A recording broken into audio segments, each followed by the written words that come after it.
ಓಂ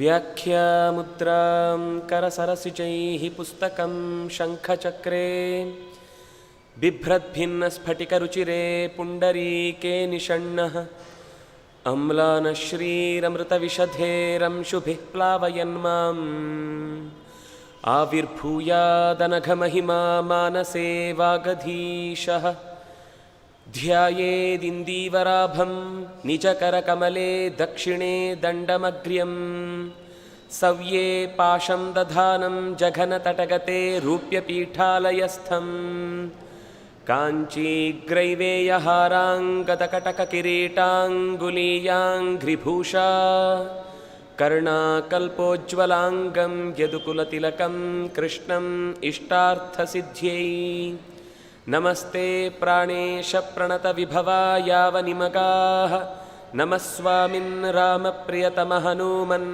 ಗುರುಗುಣ ನಮಸ್ತುಭ್ಯಂ ಭೀಮ ಪ್ರಬಲತಮ ಕೃಷ್ಣೇಷ್ಟ ಭಗವನ್ ನಮಃ ಶ್ರೀಮನ್ಮಧ್ವ ಪ್ರದಿಶ ಸುದೃಶನ್ನೋ ಜಯ ಜಯ ರಮಾಪತಿಂ ಪೂರ್ಣಗುಣಂ ಮುಕುಂದಂ ವ್ಯಾಸಂಚ ವಿಜ್ಞಾನಸಹಸ್ರಭಾನುಂ ಪೂರ್ಣಪ್ರಬೋಧಂಚ ಸುತತ್ವದೀಪಂ ಕ್ರಮಾದ್ಗುರೂಂಶ್ಚ ಪ್ರಣಮಾಮಿ ಮೂರ್ಧ್ನಾ ಸರ್ವೇಂದ್ರಿಯಾಭಿಮಾನಿಸ್ಥ ಮುಖ್ಯಪ್ರಾಣಸ್ಥ ವಿಷ್ಣುನಾ ಪ್ರೇರಿತ ಶ್ರೀಶತುಷ್ಟ್ಯರ್ಥಂ ಕರಿಷ್ಯೇ ಕರ್ಮ ಚಾಖಿಲಂ ನಾರಾಯಣಂ ಸುರಗುರುಂ ಜಗತೇಕನಾಥಂ ಭಕ್ತಪ್ರಿಯಂ ಸಕಲಲೋಕನಮಸ್ಕೃತಂಚ ತ್ರೈಗುಣ್ಯವರ್ಜಿತಮಜಂ ವಿಭುಮಾದ್ಯಮೀಶಂ ವಂದೇ ಭವಘ್ನಮರಾಸುರಸಿದ್ಧವಂದ್ಯಂ ನಾರಾಯಣಂ ನಮಸ್ಕೃತ್ಯ ನರಂ ಚೈವ ನರೋತ್ತಮಂ ದೇವೀಂ ಸರಸ್ವತೀಂ ವ್ಯಾಸಂ ತತೋ ಜಯಮುದೀರಯೇ.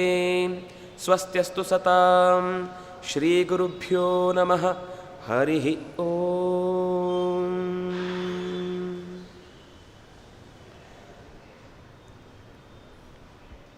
ಮಹಾಭಾರತ ಅದು ನಾವು ಮೊಗೆದಷ್ಟು ಹೊಸ ಮಾಹಿತಿಗಳ ಕಣಜ.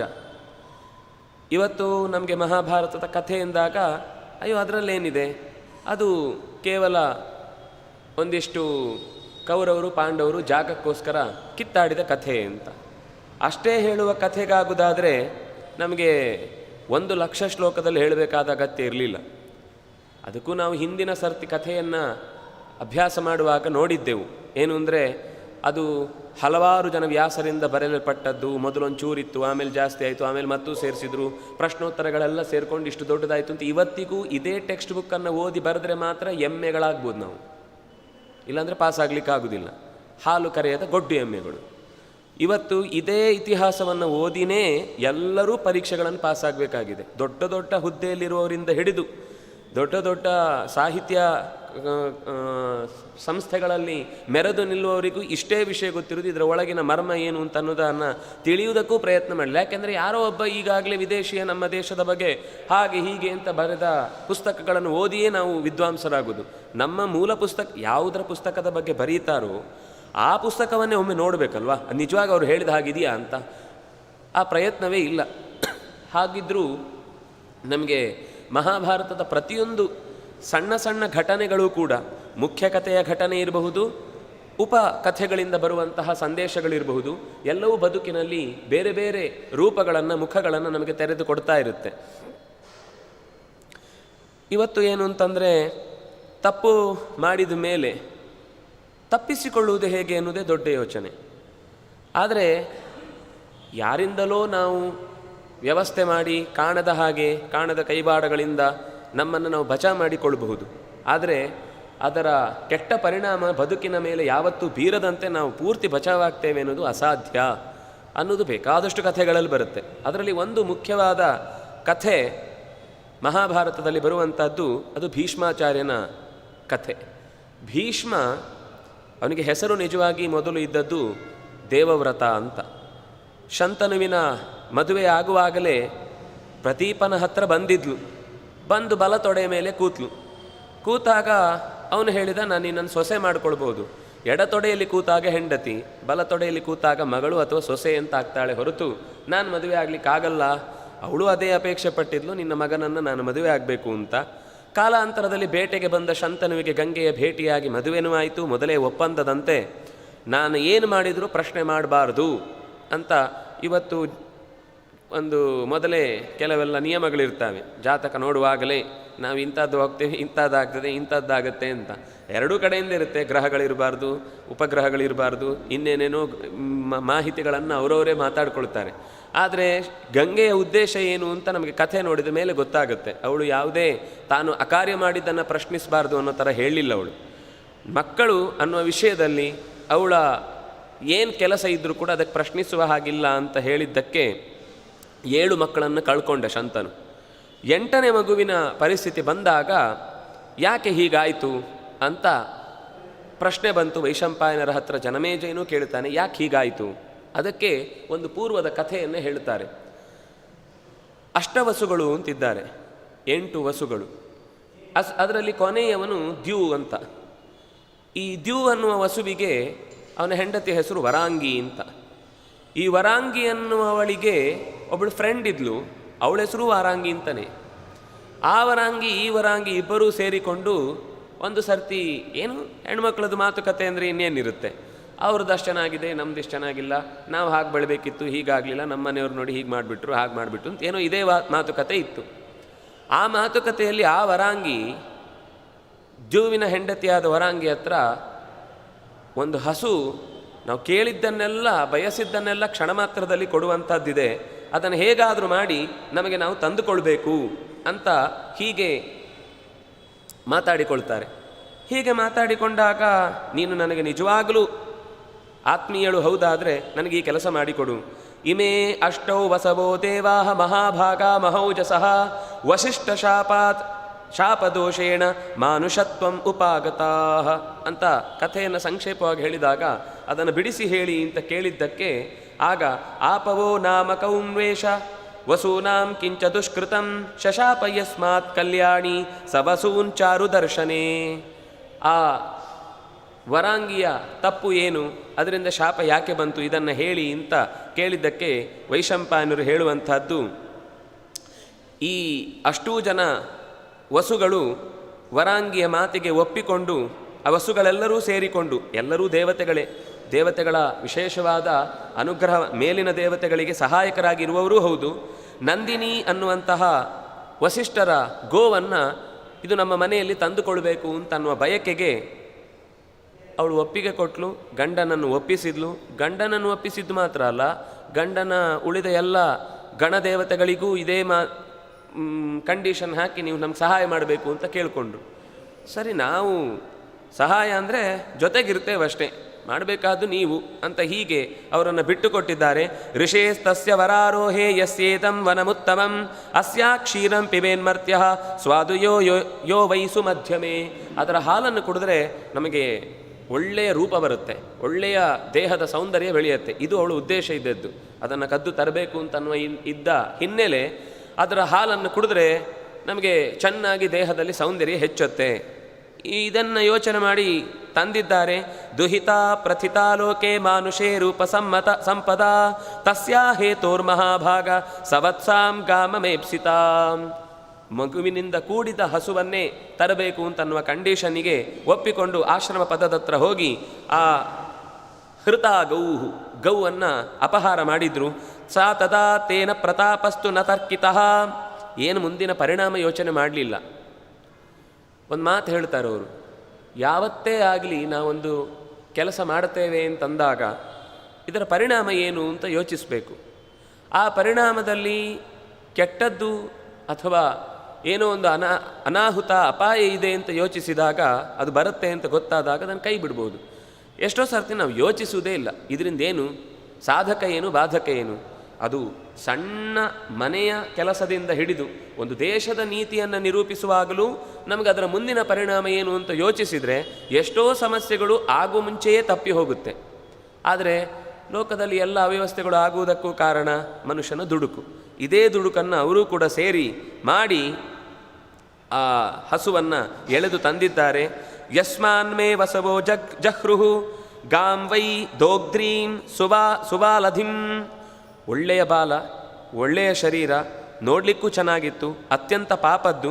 ಆ ಹಸುವನ್ನು ಅವರಿಗೆ ಅಪಹರಿಸಲಿಕ್ಕಾಗ ಹೇಗೆ ಮನಸ್ಸು ಬಂತು ಅಂತ ವಸಿಷ್ಠರಿಗೆ ಕೋಪ ಬಂತು. ವಸಿಷ್ಠರ ಆಶ್ರಮದಲ್ಲಿ ಯಜ್ಞಕ್ಕೆ ಅಂತ ದೇವತೆಗಳು ನ್ಯಾಸವಾಗಿಟ್ಟಂತಹ ನಂದಿನಿಯನ್ನು ಹೀಗೆ ಅಪಹರಿಸಿದರು.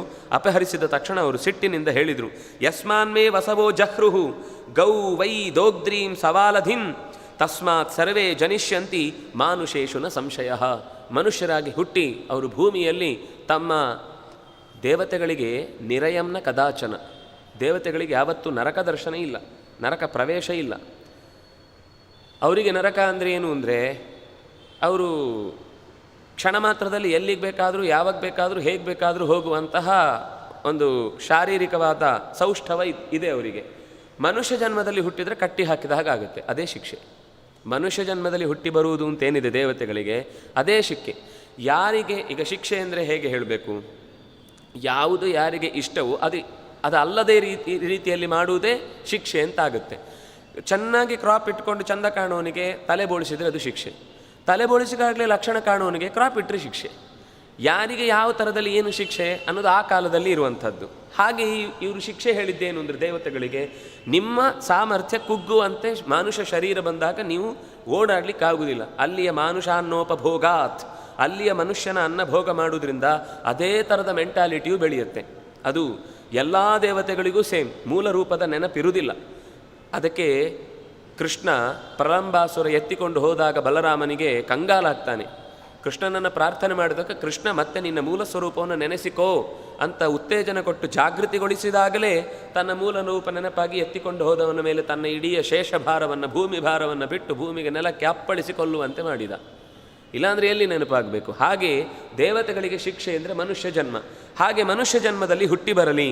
ಅಷ್ಟೇ ಅಲ್ಲ, ವಶಂ ಕ್ರೋಧಸ್ಯ ಸಂಪ್ರಾಪ್ತಃ ಆಪವೋ ಮುನಿ ಸತ್ತಮಃ ಶಪ್ತ್ವಾ ಚ ತಾನ್ ಮಹಾಭಾಗಃ ತಪಸ್ಯೇವ ಮನೋದಧೇ. ಅಷ್ಟೇ ಅಲ್ಲ, ತಾನು ಶಪಿಸಿ ತಪಸ್ಸಿಗೆ ಹೋಗುವ ಮುನ್ನ ಆ ಹೆಣ್ಣು ಮಗಳು ಇಷ್ಟೆಲ್ಲ ದೂರ ಆಗಲಿಕ್ಕೆ ಕಾರಣ ಆದ್ಲಲ್ವಾ, ನೀವಿಬ್ಬರು ಶಪ್ತರಾಗಿ ಭೂಮಿಗೆ ಹುಟ್ಟಿದಾಗಲೂ ಜೊತೆಯಾಗಿರುವುದು ಬೇಡ, ನಿಮ್ಮ ದೂರ ಪರಸ್ಪರ ವಿರೋಧಿಗಳಾಗಿ ಜೊತೆಯಿಲ್ಲದೆ ಶತ್ರುಗಳ ರೀತಿಯಲ್ಲಿ ಬದುಕುವಂತಾಗಲಿ ಅಂತ ಹೀಗೆ ಶಪಿಸಿದರು. ಆಗ ಅಷ್ಟೌ ಸಮಸ್ತ ವಸವೋ ದಿವೋ ದೋಷೇಣ ಸತ್ತಮ ಓಡಿ ಬಂದರು. ತಪ್ಪಾಯಿತು, ಎಲ್ಲ ವಸುಗಳು ಸೇರಿಕೊಂಡು ಕ್ಷಮೆ ಕೇಳಿದರು. ಶಪ್ತಾಸ್ಮಃ, ಖಂಡಿತ ನಾವು ನಿಮ್ಮ ಕೋಪಕ್ಕೆ ಗುರಿಯಾಗಿದ್ದೇವೆ, ಶಾಪಕ್ಕೆ ಅರ್ಹರು, ನಾವು ತಪ್ಪು ಮಾಡಿದ್ದೇವೆ. ಇದು ಎಲ್ಲ ಕಡೆಯಲ್ಲೂ ನಮಗೆ ಕಾಣುವ ಸಂಗತಿ.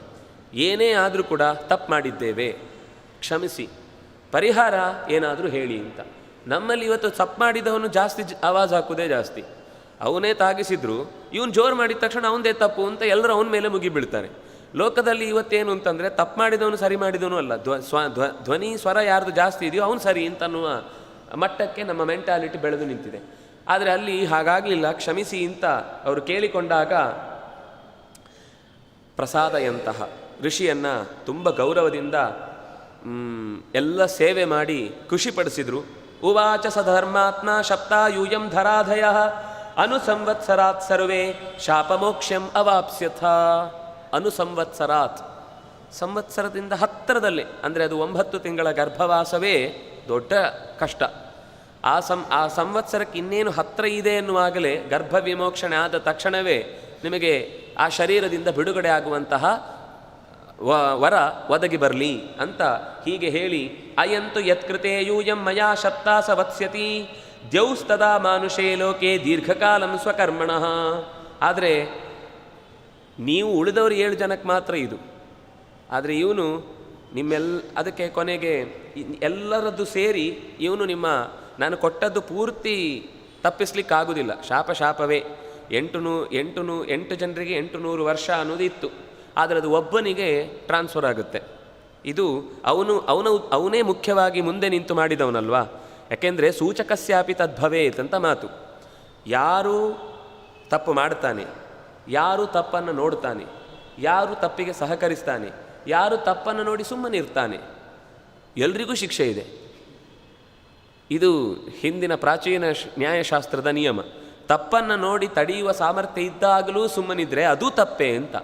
ಸಹಕಾರ ನೀಡುವುದು ಒಂದಾಯಿತು, ಜೊತೆಗೆ ಅದನ್ನು ಖುಷಿಪಟ್ಟು ಇನ್ನೊಬ್ಬರ ಹತ್ರ ಹೇಳಿಕೊಂಡು ಬೆಂತಟ್ಕೊಂಡು ಸಂತೋಷ ಪಡುವುದು ಒಂದಾಯಿತು. ಕೈತಟ್ಟಿ ಕುಣಿಯುವುದೂ ಇರುತ್ತೆ ಕೆಲವರು. ಇನ್ನೊಬ್ರಿಗೆ ಯಾರಿಗೋ ತೊಂದರೆ ಆಯಿತು ಅಂದಾಗ ಕೈತಟ್ಟಿ ಕುಣಿದು ಅದು ತಪ್ಪೇ. ಮಾಡಿದ್ದವನಿಗೆ ಮುಖ್ಯ ಶಿಕ್ಷೆ ಇದ್ದೇ ಇದೆ. ಗರ್ಭವಾಸ ಅನ್ನೋದು ಸಾಮಾನ್ಯ ಶಿಕ್ಷೆ ಏನಲ್ಲ. ಅದರಿಂದಾಗಿ ನಿಮಗಷ್ಟು ಸಾಕು. ನೀವು ಉಳಿದವರು 7 ಜನ ಕೂಡ ವತ್ಸರದೊಳಗೆ ಎದ್ದು ಬರ್ತೀರಿ. ಆದರೆ ಕೊನೆಯವನಿಗೆ ಮಾತ್ರ ನಾನೃತಂ ತಚ್ಚಿಕೀರ್ಷಾಮಿ ಕ್ರುದ್ಧೋ ಯುಷ್ಮಾನ್ ಯದಬ್ರುವಂ. ಕ್ರೋಧದಿಂದ ಹೇಳಿದ ಮಾತು ನಾ ಅನೃತಂ, ಅದು ಸುಳ್ಳಾಗುವುದು ಸಾಧ್ಯ ಇಲ್ಲ, ಹಾಗೇ ಆಗುತ್ತೆ. ಭವಿಷ್ಯತಿ ಚ ಧರ್ಮಾತ್ಮ ಸರ್ವಶಾಸ್ತ್ರ ವಿಶಾರದ. ಆದರೆ ಇಷ್ಟು ಹೇಳಿದ ತಕ್ಷಣ ನಾನು ತುಂಬ ಕ್ರೂರಿಯಾದೆ ಅಂತ ಭಾವಿಸಬೇಡಿ. ಯಾರು ಆ 7 ಜನರ ಉಳಿದವರ ಆಯುಷ್ಯವನ್ನು ತೆಗೆದುಕೊಂಡು ಹುಟ್ಟಿ ಬರ್ತಾನೋ ಅವನಿಗೆ ಸರ್ವಶಾಸ್ತ್ರ ವಿಶಾರದತ್ವ ಬರುತ್ತೆ. ಅವನು ಎಲ್ಲ ಶಾಸ್ತ್ರಗಳನ್ನು ಚೆನ್ನಾಗಿ ತಿಳ್ಕೊಳ್ತಾನೆ. ಪಿತುಹು ಪ್ರಿಯ ಹಿತೇ ಯುಕ್ತ, ತಂದೆಯ ಹಿತವನ್ನು ಬಯಸುವ ಮಗನಾಗಿ ಲೋಕದಲ್ಲಿ ತುಂಬ ಸಂತೋಷವನ್ನು ಪಡ್ತಾನೆ. ಆದರೆ ಹೆಂಡತಿ ಜೊತೆಗೆ ಇಲ್ಲ ಅಂತ ಅದು ಅವನಿಗೆ ಕಷ್ಟದ ಕೆಲಸ ಆಗುವುದಿಲ್ಲ. ಸ್ತ್ರೀ ಭೋಗಾನ್ ಸ ವಿಜಯಿಷ್ಯತಿ, ಸ್ತ್ರೀ ಭೋಗವನ್ನೇ ಗೆದ್ದು ಬಿಡುತ್ತಾನೆ. ಅಯ್ಯೋ ನನಗೇನೋ ಒಂದು ಮಿಸ್ ಆಯಿತು ಅಂತನ್ನುವ ವ್ಯಥೆಯಿಂದ ಕಾಲ ಕಳೆಯುವುದಿಲ್ಲ. ಹೆಣ್ಣಿನ ಭೋಗದ ಬಗ್ಗೆ ಆಸಕ್ತಿಯೇ ಇಲ್ಲದಂತೆ ಬಹಳ ಚೆನ್ನಾಗಿ ಇಂದ್ರಿಯ ಜಯವನ್ನು ಸಂಪಾದಿಸುತ್ತಾನೆ.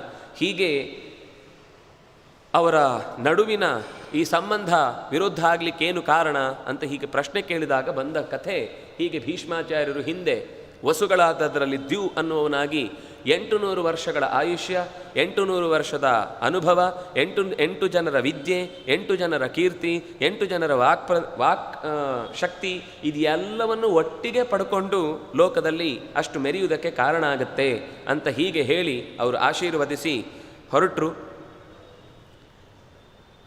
ಅದು ಹೇಗೆ 1 ವರ್ಷ ಆದ ತಕ್ಷಣವೇ ನಮಗೆ ಬಿಡುಗಡೆ ಸಿಗುತ್ತೆ ಅಂತ ಕೇಳಿದಾಗ ಅದನ್ನು ಅವರು ಸ್ಪಷ್ಟ ಬಿಡಿಸಿ ಹೇಳ್ತಾರೆ.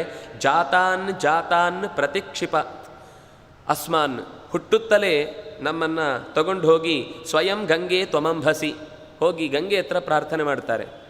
ನಾವು ನಿನ್ನ ಹೊಟ್ಟೆಯಲ್ಲಿ ಹುಟ್ಟಿ ಬರ್ತೇವೆ, ಹೀಗೆ ಅಂತ ನಮಗೆ ಮಾನುಷ ಜನ್ಮ ಸಿಕ್ಕಿದೆ, ಅದರಿಂದಾಗಿ ನಿನ್ನಿಂದ ನಮಗೊಂದು ವರ ಬೇಕು. ಏನು ಅಂದರೆ ನಾವು ಹುಟ್ಟುತ್ತಲೇ ನಮ್ಮನ್ನು ಕೊಂಡು ಹೋಗಿ ಗಂಗೆಗೆ ಎಸಿಬೇಕು ಅಂತ.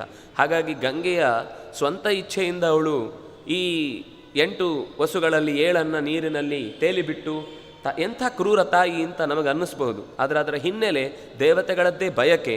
ಅವರಿಗೆ ಭೂಮಿಯಲ್ಲಿರುವುದೇ ಕಷ್ಟ, ಆ ಕಷ್ಟವನ್ನು ಪರಿಹರಿಸುವುದು ಅನ್ನೋದೇ ಅನಿವಾರ್ಯವಾಗಿ ನೀರಿನಲ್ಲಿ ಅವರನ್ನು ತೇಲಿಬಿಡುವುದು ಅನ್ನುವ ಪ್ರಸಂಗವನ್ನು ಏವಂ ತೇಷಾಮಹಂ ಸಮ್ಯಕ್ ಶಪ್ತಾನಾಂ ರಾಜಸಪ್ತಮ ಮೋಕ್ಷಾರ್ಥಂ ಮಾನುಷಾದ್ ಲೋಕಾತ್ ಯಥಾವತ್ ಕೃತವತ್ಯಹಂ. ಅವಳು ಹೇಳುವುದು, ನಾನು ಯಾಕೆ ನೀರಿಗೆ ಬಿಟ್ಟೆ ಅಂತ ನೀನು ಕೇಳಿದ್ಯಲ್ವಾ ಅಂತ ಶಂತನುವಿಗೆ ಉತ್ತರ ಕೊಟ್ಟು ಈ ಮಾತಿನ ಮೂಲಕ ಆ ಎಲ್ಲ ವಸುಗಳು ನನ್ನ ಹತ್ರ ಪ್ರಾರ್ಥನೆ ಮಾಡಿದ್ದಕ್ಕೇ 7 ಜನರನ್ನು ನಾನು ನೀರಿನಲ್ಲಿ ತೇಲಿಬಿಟ್ಟೆ.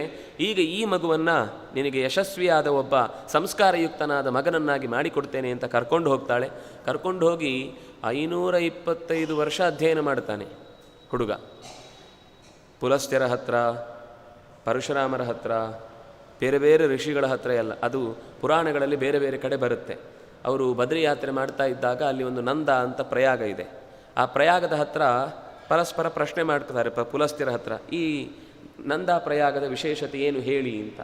ಆ ನಂದಾ ಪ್ರಯಾಗದ ವಿಶೇಷತೆಯನ್ನು ಹೇಳುವಾಗಲೇ ಬಂದ ಕಥೆ, ನಾವಿವತ್ತು ಪುಣ್ಯಕೋಟಿಯ ಕಥೆ ಅಂತ ಹೇಳ್ತೀವಲ್ವ, ಅದು ಬಂದದ್ದು ಪುರಾಣದಲ್ಲಿ, ಸ್ಕಂದದಲ್ಲಿ, ಪಾದ್ಮ ಪುರಾಣದಲ್ಲಿ 2 ಕಡೆ ಬರುತ್ತೆ. ಭೀಷ್ಮಾಚಾರ್ಯರಿಗೆ ಪುಲಸ್ತ್ಯರು ಹೇಳಿದ ಕಥೆ.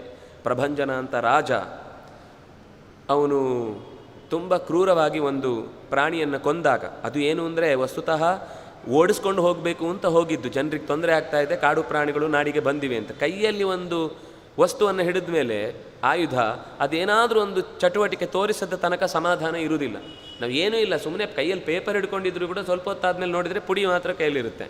ನಮ್ಗೆ ಗೊತ್ತಿಲ್ಲದೇ ಎಲ್ಲ ಅದನ್ನು ನಾಶ ಮಾಡುತ್ತೆ. ಕತ್ತರಿ ಸಿಕ್ಕಿದ್ರೆ ಏನೂ ಸಿಗಲಿಲ್ಲ ಅಂದರೆ ನಮ್ಮ ಬಟ್ಟೆದೇ ತುದಿ 1-2 ಹಗ್ಗ ನೂಲಾದರೂ ಕತ್ತರಿಸೋಣ ಅಂತ ಅನ್ನಿಸ್ತಾ ಇರುತ್ತೆ. ಅದು ಆಯುಧದ ಸ್ವಭಾವ. ಹಾಗಾಗಿ ರಾಜನು ಆ ತಪ್ಪು ಮಾಡಿ ಆ ಜಿಂಕೆಯಿಂದ ಶಪ್ತನಾಗಿ ಅವನೇ ಹುಲಿಯಾಗಿ ಹುಟ್ಟಿದ.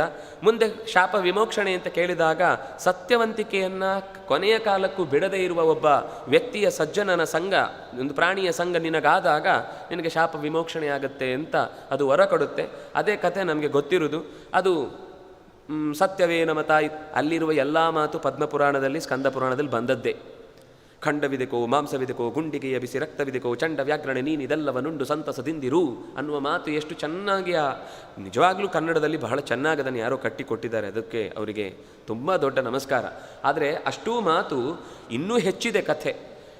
ಪೂರ್ವದಲ್ಲಿ ಕೊನೆಯಲ್ಲಿ ಮಾತ್ರ ಅಲ್ಲ, ಮಧ್ಯದಲ್ಲಿ ಆ ಕರು ಅಮ್ಮ ಹೋಗಿ ಅಲ್ಲಿ ತನ್ನನ್ನು ಒಪ್ಪಿಸಿಕೊಳ್ಳುವಾಗ ಅದು ಹೋಗಿ ಹುಲಿಯನ್ನು ಎದುರಿಸಿ ನಿಲ್ಲುತ್ತೆ. ನನ್ನ ಅಮ್ಮನ ಕಣ್ಣಲ್ಲಿ ನೀರು ತರಿಸಿದ ನಿನ್ನನ್ನು ಬಿಡಲ್ಲ ಅಂತ ಆ ಹುಲಿಯನ್ನು ಹೋಗಿ ಮಾತಾಡಿಸುತ್ತೆ.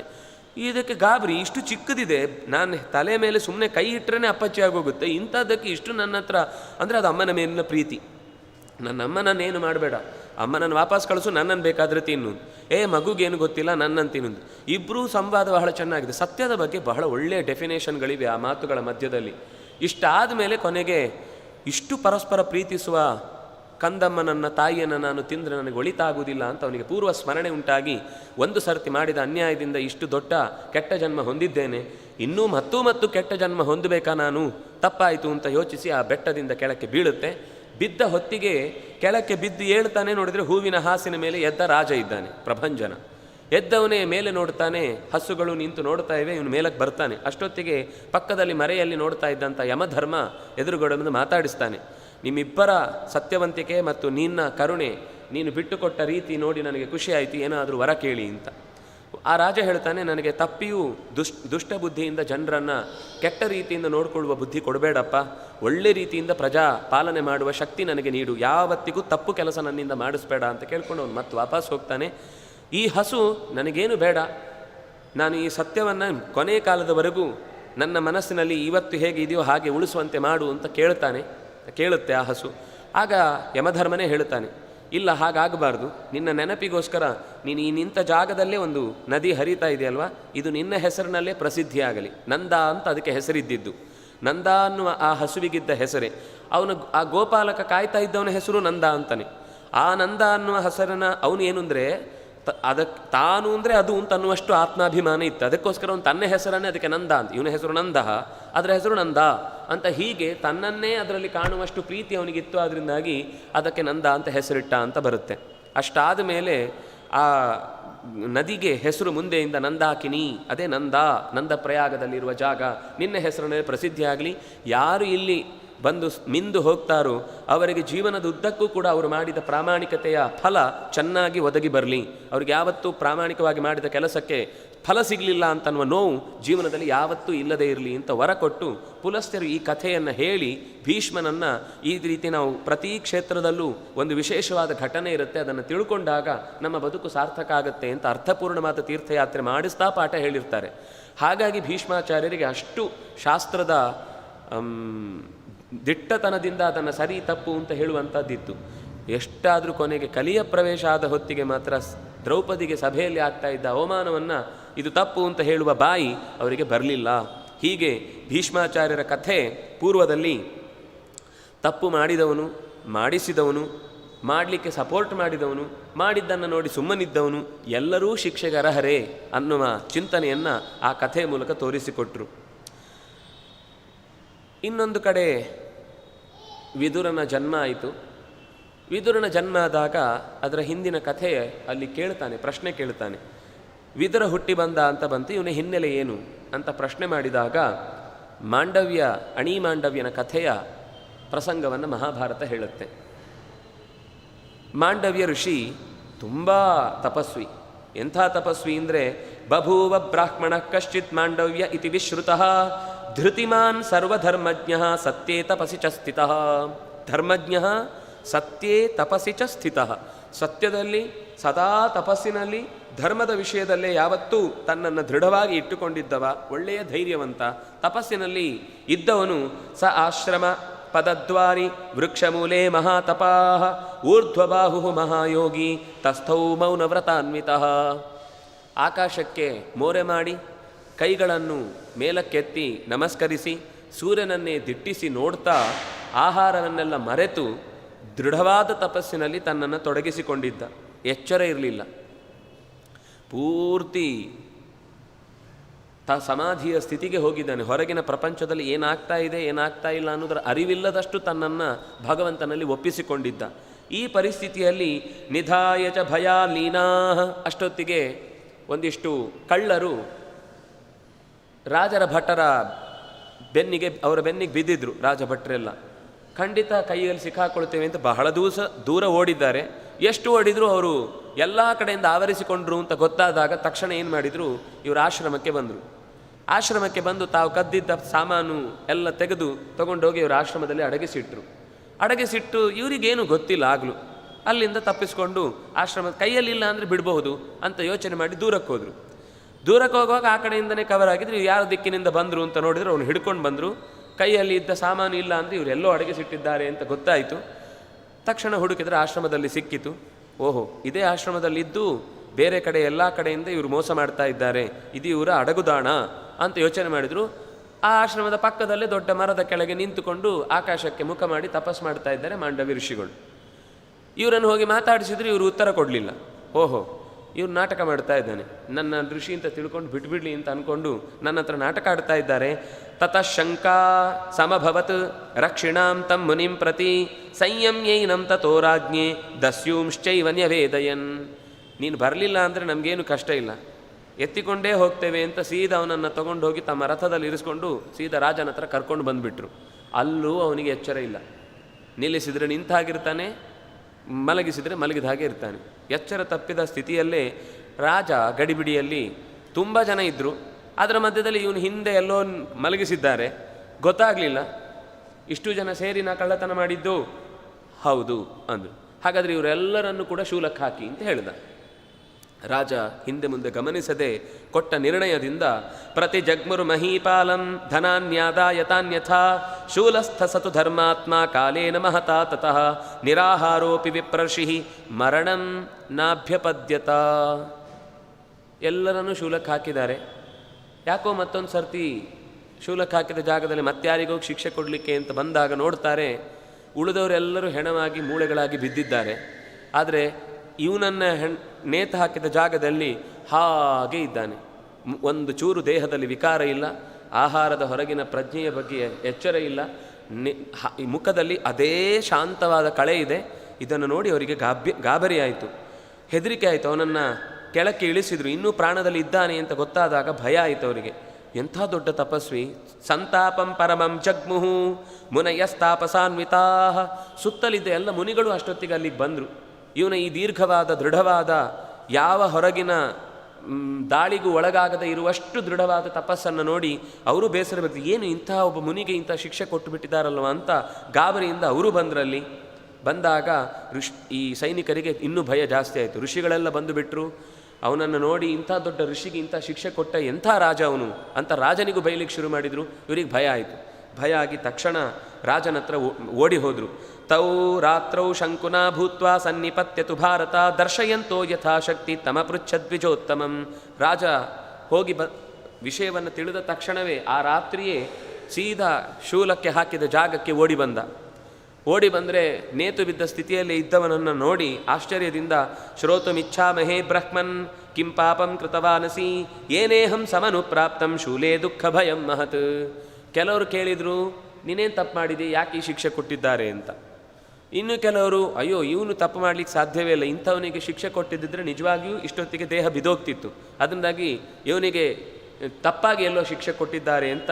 ಹೀಗೆ ಎಲ್ಲರೆಲ್ಲರೂ ಅವರವರೇ ಮಾತಾಡ್ಕೊಳ್ತಾ ಇದ್ದಾಗ ದೋಷತಃ ಕಂ ಗಮಿಷ್ಯಾಮಿ ನಹಿ ಮೇ ಅನ್ಯೋಪರಾಧ್ಯತಿ. ತಕ್ಷಣ ರಾಜ ಬಂದು ಸೇವಕರೆಲ್ಲ ಬಂದು ಮಾಡಿದಂತಹ ಅಚಾತುರ್ಯದಿಂದ ನನಗೆ ಸರಿಯಾಗಿ ವಿಷಯ ಗೊತ್ತಾಗದೆ ನಿಮ್ಮನ್ನು ನಾನು ಮೇಲೆ ಶೂಲಕ್ಕೆ ಏರಿಸಿಬಿಟ್ಟೆ, ದಯವಿಟ್ಟು ಕ್ಷಮಿಸಿ ಅಂತ ನ್ಯವೇದಯನ್ ತುಂಬ ತಲೆ ತಗ್ಗಿಸಿ ಅಂಜಲಿ ಬದ್ಧನಾಗಿ ನನ್ನದು ತಪ್ಪಾಯಿತು ಅಂತ ಕಣ್ಣಲ್ಲಿ ನೀರು ಹಾಕಿ ಯಥಾವೃತ್ತಂ ಏನು ನಡೆಯಿತು ಅದನ್ನು ನಾನು ಹೇಳ್ತೇನೆ ಅಂತ ಎಲ್ಲವನ್ನು ಹೇಳಿಕೊಂಡ. ಋಷಿ ಎದ್ದ. ಅಷ್ಟೊತ್ತಿಗೆ ಧ್ಯಾನದಿಂದ ಎದ್ದವನು ಸುಮ್ಮನೆ ಕೂತ, ಸುಮ್ಮನೆ ನೋಡ್ತಾನೇ ಇದ್ದ. ರಾಜ ಮತ್ತೆ ಹೇಳಿದ, ಎನ್ಮಯ ಅಪಕೃತ ಮೋಹಾತ್ ಜ್ಞಾನಾದ್ ಋಷಿ ಸತ್ತಮ ಅಜ್ಞಾನಾದ್ ಋಷಿ ಸತ್ತಮ ಪ್ರಸಾದಯೇ ತ್ವಾಂ ತತ್ರಾಹಂ ನಮೇ ತ್ವಂ ಕ್ರೋದ್ಧುಮರ್ಹತಿ. ನೀನು ಕೋಪ ಮಾಡಿಕೊಂಡ್ರೆ ದಯವಿಟ್ಟು ನನ್ನ ಎಲ್ಲ ಪ್ರಜೆಗಳಿಗೂ ತೊಂದರೆ ಆಗುತ್ತೆ, ಅಜ್ಞಾನದಿಂದ ದೊಡ್ಡ ತಪ್ಪಾಗಿದೆ, ನೀವು ದೊಡ್ಡವರು ಮನ್ನಿಸ್ತೀರಿ ಅಂತ ಧೈರ್ಯದಿಂದಲೇ ಇಲ್ಲಿ ತನಕ ಬಂದು ನಿಮ್ಮ ಕಾಲಬುಡದಲ್ಲಿ ಸಣ್ಣ ಕಣವಾಗಿ ಧೂಳಿನ ಕಣದಂತೆ ಬಿದ್ದಿದ್ದೇನೆ, ಉದ್ಧರಿಸಬೇಕಾದ್ದು ನಿಮ್ಮ ಜವಾಬ್ದಾರಿ. ಆಗ ಅವನನ್ನು ಇಳಿಸಿದರು. ಅವತಾರ್ಯಚ ಶೂಲಾಗ್ರಾತ್, ಶೂಲದ ಅಗ್ರದಿಂದ ಇಳಿಸಿದರೂ ಕೂಡ ಅದನ್ನು ಹೊರಗೆ ತೆಗಿಲಿಕ್ಕೆ ಬರಲಿಲ್ಲ. ಅದು ದೇಹದ ಜೊತೆಗೆ ಬೆಳೆದು ಬಿಟ್ಟಿದೆ, ಒಳಗೆ ಮಾಂಸ ಎಲ್ಲ ಸೇರಿಕೊಂಡು ಒಟ್ಟಿಗೆ ಬೆಳೆದು ಬಿಟ್ಟಿದೆ. ರಾಡ್ ಹಾಕಿದಾಗ ದೇಹದೊಳಗೆ ಸೇರಿಕೊಳ್ಳಲ್ವಾ, ಹಾಗೆ ಅದು ಒಳಗಿನಿಂದ ಬೆಳೆದು ಬಿಟ್ಟಿದೆ, ಕಿತ್ಲಿಕ್ಕೆ ಆಗಲಿಲ್ಲ. ಕೊನೆಗೇನು ಮಾಡಿದರು, ಅದರ ಕಬ್ಬಿಣದ ಭಾಗವನ್ನು ಹಿಂದಕ್ಕೆ ಬೆಂಡು ಮಾಡಿ ಕಟ್ಟು ಮಾಡಿದರು. ಆ ಬೆಂಡು ಮಾಡಿದ ಒಂದು ತುಂಡು ಬೆನ್ನಲ್ಲಿ ಹಾಗೆ ಉಳಿದಿತ್ತು. ಆ ಉಳಿದ ಮೇಲೆ ಅದನ್ನು ಏನು ಮಾಡಿದ್ರು ಕಿತ್ಲಿಕ್ಕೆ ಬರಲಿಲ್ಲ. ಅಂದರೆ ಕೊನೆಗೆ ಅವನಿಗೆ ಹೆಸರೇ ಅಣಿ ಮಾಂಡವ್ಯ ಇತಿ ಚ ತತಃ ಲೋಕೇಶು ಗೀಯತೆ ಸಗತ್ವಾ ಸದನಂ ವಿಪ್ರೋ ಧರ್ಮಸ್ಯ ಪರಮಾರ್ಥವಿತ್. ಅವನು ಯಜ್ಞಯಾಗಾದಿಗಳಿಗೆಲ್ಲ ಕಟ್ಟಿ ಎಂದು ಸಮಿಧೆ, ಹೂವು, ದರ್ಭೆ ಇತ್ಯಾದಿಗಳನ್ನು ತರಲಿಕ್ಕೆ ಹೋಗುವಾಗ ಬೆನ್ನ ಹಿಂದೆಗೆ ಒಂದು ಬುಟ್ಟಿ ಸಿಕ್ಕಿಸ್ಕೊತಿದ್ದಂತೆ ಕೊಂಡಿಗೆ. ಅಲ್ಲಿ ಅದನ್ನೆಲ್ಲ ಹಾಕ್ಕೊಂಡು ನೆಮ್ಮದಿಯಾಗಿ ಕೈ ಬೀಸ್ಕೊಂಡು ಬರ್ತಿದ್ದಂತೆ. ಹೀಗೆ ಅಷ್ಟು ಚೆನ್ನಾಗಿ ಅದು ಅಣಿ, ನಾವು ಗೋಡೆಗೆ ಆಣಿ ಅಂತೇವಲ್ವ, ಅದೇ ಆಣಿ ಅನ್ನೋದನ್ನೇ ಅಣಿ ಅಂತ ಕರೆಯುವುದು. ಆ ಆಣಿಯ ಬೆನ್ನಿಗೆ ಹೆಸರು, ಕೊನೆಗೆ ಅವನಿಗೆ ಅದೇ ಹೆಸರಾಗೋಯ್ತು. ಅಣಿ ಮಾಂಡವ್ಯ ಇತಿ ಲೋಕೆ ಖ್ಯಾತಃ, ಲೋಕದಲ್ಲಿ ಪ್ರಸಿದ್ಧಿಯಾಗೋಯ್ತಂತೆ ಅಣಿ ಮಾಂಡವ್ಯ ಅಂತ. ಆಸನಸ್ತಂ ತಥೋ ಧರ್ಮಂ ದೃಷ್ಟೋಪಾಲಭತ ಪ್ರಭುಂ ಕಿನ್ನು ತದ್ದುಷ್ಕೃತಂ ಕರ್ಮ ಮಯಾ ಕೃತಂ ಅಜಾನತ. ನಿನ್ನ ಬಗ್ಗೆ ನನಗೇನು ಕೋಪ ಇಲ್ಲ ಅಂತ ಅವನನ್ನು ಆಶೀರ್ವದಿಸಿ ಹೊರಟವನು ಆಶ್ರಮದಲ್ಲಿ ಬಹಳ ದಿವಸ ತಪಸ್ಸು ಮುಗಿಸಿ ಒಂದು ದಿವಸ ಎಲ್ಲ ಮಾನಸಿಕವಾಗಿ ಸಿದ್ಧತೆಯನ್ನು ನಡೆಸಿಕೊಂಡು ಸೀದಾ ಯಮಲೋಕಕ್ಕೆ ಹೋದ. ಯಮಧರ್ಮನ ಹತ್ರ ಮಾತಾಡಬೇಕಿದೆ ಅಂತ ಕೇಳಿದ. ಅಪಾಯಿಂಟ್ಮೆಂಟ್ ತೊಗೊಂಡೇ ಸೀದಾ ಹೋಗಿದ್ದಾನೆ. ಮಾತಾಡಿಸ್ಲಿಕ್ಕೆ ನಿಂತಿದ್ದಾನೆ. ಕೇಳ್ತಾನೆ ಎದುರುಗಡೆ ಸಿಕ್ಕಿದ ತಕ್ಷಣವೇ. ಅವನು ಆತ್ಮೀಯವಾಗಿ ಅವನನ್ನು ಸ್ವಾಗತಿಸಿ ಬೇಕಾದ ಎಲ್ಲ ಆತಿಥ್ಯಗಳನ್ನು ಮಾಡ್ತಾನೆ. ಮಾತಾಡಿ ಆನಂತರ ನಾನು ಯಾವ ತಪ್ಪು ಮಾಡಿದ್ದೇನೆ ಅಂತ ನನಗೆ ಈ ಶೂಲದಲ್ಲಿ ಏರಿಸುವಿಕೆ ಶಿಕ್ಷೆ ಬಂತು ಅಂತ ಹೇಳು. ನನಗೆ ಗೊತ್ತಿರುವ ಹಾಗೆ ನನಗೆ ಬುದ್ಧಿ ಬಂದಾಗಿನಿಂದ ನಾನು ಯಾವತ್ತೂ ಕೂಡ ಯಾರನ್ನೂ ಕೂಡ ನೋಯಿಸಿಲ್ಲ, ತಪ್ಪು ಮಾಡಿಲ್ಲ. ಅದು ಹೇಗೆ ನೀನು ನನಗೆ ಗೊತ್ತಿಲ್ಲದ ವಿಷಯಕ್ಕೆ ಶಿಕ್ಷೆ ಕೊಟ್ಟಿದ್ದಿ ಅಂತ ನನಗೆ ಗೊತ್ತಾಗಬೇಕು, ಹೇಳು ಅಂತ. ಧರ್ಮ ಉವಾಚ, ಅವನು ಹೇಳ್ತಾನೆ, ಪತಂಗಿಕಾನಾಂ ಪುಚ್ಛೇಶು ತ್ವಯೇಶೀಕಾ ಪ್ರವೇಶಿತ ಕರ್ಮಣಸ್ತಸ್ಯ ತೇ ಪ್ರಾಪ್ತಂ ಫಲಮೇ ತತ್ತಪೋಧನ. ನೀನು ಚಿಕ್ಕ ಹುಡುಗನಿದ್ದಾಗ ಪತಂಗಿಕಾನಾಂ, ಈ ಹೆಲಿಕಾಪ್ಟರ್ ಥರದ್ದೇ ಒಂದು ಹುಳ ಇರುತ್ತೆ, ಅದು ಪುಟು ಅಂದ್ಕೊಂಡು ಹೋಗ್ತಾ ಇರುತ್ತೆ, ಬಾಲ ಇಷ್ಟು ಉದ್ದ ಇರುತ್ತೆ. ಅದಕ್ಕೆ ಈ ಹುಡುಗರೆಲ್ಲ ಸಾಮಾನ್ಯ ಅದರ ಹಿಂದಿನ ಬಾಲಕ್ಕೆ ಒಂದು ಹಗ್ಗ ಕಟ್ಟಿ ಎಲ್ಲಾದ್ರೂ ಕಟ್ಟಾಗೋದು. ಅದು ಎಷ್ಟು ದೂರ ಸುತ್ತಾಡ್ಕೊಂಡು ಬಂದರೂ ಮತ್ತೆ ಆ ಕಂಬದ ಹತ್ರ ಬರಬೇಕು. ಇವನೇನು ಮಾಡಿದ್ದ ಅಂದರೆ ಚಿಕ್ಕಂದಿನಲ್ಲಿ ತ್ವಯ ಇಶೀಕ ಅಂದರೆ ದರ್ಭೆಯ ಹಾಗೆನದ್ದೇ ಇನ್ನೊಂದು ಸ್ವಲ್ಪ ಉದ್ದವಾದ ಹುಲ್ಲು, ಅದರ ಹುಲ್ಲಿನ ತುದಿಯನ್ನು ಅದರ ಬೆನ್ನಿಗೆ ಚುಚ್ಚಿ ಆ ಹುಲ್ಲನ್ನು ಹಿಡ್ಕೊಂಡು ಎಲ್ಲ ಕಡೆ ಓಡಾಡ್ತಾ ಇದ್ದಿ ನೀನು. ಹಾಗೆ ಓಡಾಡಿ ಆ ಪ್ರಾಣಿಗೆ ತುಂಬ ಹಿಂಸೆ ಮಾಡಿದ್ದಿ.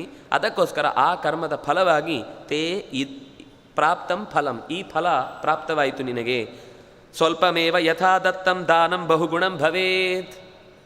ಸ್ವಲ್ಪವೇ ದಾನ ಕೊಟ್ಟರೂ ಕೂಡ ದಾನಂ ಬಹುಗುಣಂ ಭವೇತ್, ಬೇಕಾದಷ್ಟು ಅದು ಫಲವನ್ನು ಕೊಡುತ್ತೆ. ಅದೇ ರೀತಿ ಅಧರ್ಮ ಏವ ವಿಪ್ರರ್ಷೆ ಬಹು ದುಃಖ ಫಲಪ್ರದಃ. ಮಾಡಿದ ಅಧರ್ಮದ ಕೆಲಸ ಚಿಕ್ಕದಾಗಿದ್ರೂ ಕೂಡ ದೊಡ್ಡ ಕಷ್ಟವನ್ನೇ ಕೊಡುತ್ತಪ್ಪ. ಅದರಿಂದಾಗಿ ಎಚ್ಚರ ಇರಬೇಕು ಅಂತ ಅನ್ನೋದಕ್ಕೋಸ್ಕರನೇ ಆ ಶಿಕ್ಷೆ ಕೊಟ್ಟದ್ದು. ಅಣಿ ಮಾಂಡವ್ಯ ಹೌದಾ, ಇರ್ಬೋದಾ, ಸರಿ. ಕಸ್ಮಿನ್ ಕಾಲೇ ಮಯಾ ತತ್ತು ಕರ್ಮ ಬ್ರೂಹಿ ಯಥಾ ತಥಂ ತೇನೋಕ್ತಂ ಧರ್ಮರಾಜೇನ ಬಾಲಭಾವೇ ತ್ವಯಾ ಕೃತಂ. ಆಯಿತು, ನೀನು ಹೇಳಿದ್ದನ್ನು ಒಪ್ಕೋತೇನೆ, ನಾನು ಮಾಡಿದ್ದು ಕೆಲಸ ತಪ್ಪೆ. ಆದರೆ ಕಸ್ಮಿನ್ ಕಾಲೇ ಮಯಾ ತತ್ತು ಕರ್ಮ ಕೃತಂ, ಯಾವ ಕಾಲದಲ್ಲಿ ನಾನು ಆ ಕರ್ಮ ಮಾಡಿದ್ದು ಹೇಳು. ಯೋಚನೆ ಮಾಡ್ತಾನೆ. ಅವನೇನು ಉತ್ತರ ಕೊಡುವುದಿಲ್ಲ. ಆಗ ಅವನೇ ಹೇಳ್ತಾನೆ, ಈಗ ಹೇಳ್ತೇನೆ ನಾನು ಯಾವಾಗ ಮಾಡಿದ್ದು ನಂಗೆ ನೆನಪಿದೆ, ನೀನು ಹೇಳಿದ್ದೀಗ ನೆನಪಾಯಿತು ಆ ಕಥೆ ಯಾವಾಗಿದ್ದು ಅಂತ. ಬಾಲೋ ಹಿ 12 ವರ್ಷಾತ್ ಜನ್ಮತೋ ಯತ್ ಕರಿಷ್ಯತಿ ನ ಭವಿಷ್ಯತ್ಯಧರ್ಮೋತ್ರ ನ ಪ್ರಜ್ಞಾಸ್ಯತಿ ವೈದಿಶಃ. ಎಲ್ಲ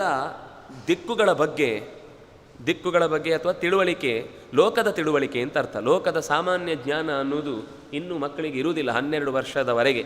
ಹಾಗಾಗಿ 12 ವರ್ಷದ ಒಳಗೆ ಏನಾದರೂ ತಪ್ಪು ಮಾಡಿದರೆ ಅದು ಇಷ್ಟು ದೊಡ್ಡ ಅಪರಾಧ ಅಂತಲ್ಲ. ಅಪರಾಧ ಅಂತ ತಿಳಿದು ಹೇಳಿದ್ದನ್ನೇ ಮತ್ತೆ ಮಾಡಿದಾಗ ಅಲ್ಲೇ ದೊಡ್ಡವರು ಹೊಡೆದು ಬಡದು ಏನು ಮಾಡ್ತಾರೆ ಅದು ಶಿಕ್ಷೆ. ಅದನ್ನು ಇನ್ನು ಮುಂದೆ ಯಾವತ್ತಿಗೋ ಒಂದು ದಿವಸ, ಈಗ ನಮ್ಮಲ್ಲಿ ಈ ಕಥೆ ತಿಳ್ಕೊಳ್ಳೋಕೆ ಏನಾಗುತ್ತೆ ಅಂದರೆ 12 ವರ್ಷ ತನಕ ಏನು ತಪ್ಪು ಮಾಡಿದರೂ ತಪ್ಪಲ್ಲ ಅಂತ. ಹಾಗಲ್ಲ ಅಲ್ಲಿ ಹೇಳಿದ್ದು. ಅದನ್ನು ಮುಂದಿನ ಜನ್ಮಕ್ಕೆ ನೀನು 12 ವರ್ಷದಲ್ಲಿ ಈ ತಪ್ಪು ಮಾಡಿದ್ದೆ, ಅದನ್ನಾಗೆ ನಿನಗೆ ಈ ಶಿಕ್ಷೆ ಅಂತ ಎಲ್ಲೋ ನರಕದಲ್ಲೋ ಅಥವಾ ಇಲ್ಲೆಲ್ಲೋ ಮತ್ತೊಂದು ಜನ್ಮಕ್ಕೆ ಅದು ಟ್ರಾನ್ಸ್ಫರ್ ಆಗೋದಿಲ್ಲ. ಅಲ್ಲಿ ಮಾಡಿದ ತಪ್ಪಿಗೆ ಅಲ್ಲೇ ಶಿಕ್ಷೆಯಾಗಿ ಆ ಕ್ಷಣಕ್ಕೆ ಕೊಡ್ಬೋದಷ್ಟೇ ಹೊರತು ಅದನ್ನು ದೀರ್ಘಕಾಲಕ್ಕೆ ಎಳೆದು ಮುಂದೆ ಯಾವತ್ತೋ ಒಂದು ದಿವಸ ಶಿಕ್ಷೆ ಕೊಡುವುದು ಅಂತ ಅನ್ನುವ ಪ್ರಸಂಗ ಬರುವುದು ಸಾಧ್ಯ ಇಲ್ಲ. ನಾನು ಇನ್ನೂ 12 ವರ್ಷದ ಹುಡುಗ, ಅದರಿಂದಾಗಿ ಆ ಹೊತ್ತಿನಲ್ಲಿ ಏನು ತಪ್ಪು ಮಾಡಿದರೂ ಕೂಡ ಅದಕ್ಕೆ ಇಷ್ಟು ದೊಡ್ಡ ಶಿಕ್ಷೆಯನ್ನು ಕೊಡುವುದು ತರವಲ್ಲ. ಅಲ್ಪೇಪರಾಧೆ, ಇಷ್ಟು ಸಣ್ಣ ಅಪರಾಧಕ್ಕೆ ಮತ್ತು ಬುದ್ಧಿ ಬೆಳೆಯದೇ ಇರುವ ಸಂದರ್ಭದಲ್ಲಿ, ಇಷ್ಟು ಬೆಳೆದು ನಾನು ತಪಸ್ ಮಾಡ್ತಾ ಇರುವಂಥ ಸಂದರ್ಭದಲ್ಲಿ ಇದನ್ನು ಶಿಕ್ಷೆ ಕೊಡುವುದಾ? ವಸ್ತುತಃ ಶಿಕ್ಷೆಯ ಕ್ರಮ ನಿಜವಾಗಿ ಹೇಗಿದೆ ಅಂದರೆ, ಬೇರೆ ಕಡೆ ಹೇಳ್ತಾರೆ, ಯಾವ ಕಾಲದಲ್ಲಿ ಎಂಥ ತಪ್ಪು ಮಾಡಿರ್ತೇವೋ ಮುಂದಿನ ಜನ್ಮದಲ್ಲೂ ಅದೇ ಕಾಲದಲ್ಲಿ ಅಂಥ ಶಿಕ್ಷೆ ಒದಗ ಬರುತ್ತೆ ಅಂತ.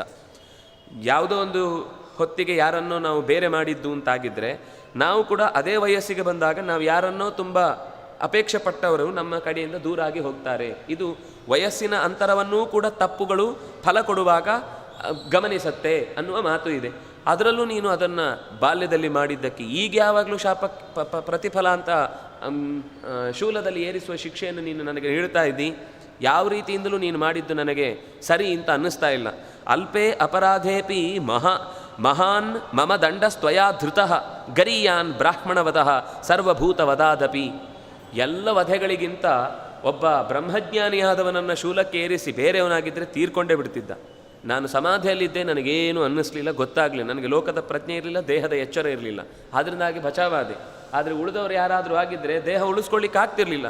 ಹಾಗೆ ಒಬ್ಬ ಒಳ್ಳೆಯ ಸಾತ್ವಿಕನಾದ ಪರಮಾತ್ಮನನ್ನು ತಿಳಿಯುವುದಕ್ಕೋಸ್ಕರವೇ ಬದುಕನ್ನು ಮೀಸಲಾಗಿಟ್ಟವನಿಗೆ ನೀನು ಈ ಶಿಕ್ಷೆ ಕೊಟ್ಟದ್ದು ದೊಡ್ಡ ಅಪರಾಧ. ಒಂದು ವಯಸ್ಸಿನಿಂದ ಚಿಕ್ಕವನು ಮಾಡಿದ ಕೆಲಸವೂ ಅಂತ ದೊಡ್ಡ ಅಪರಾಧ ಅಲ್ಲ.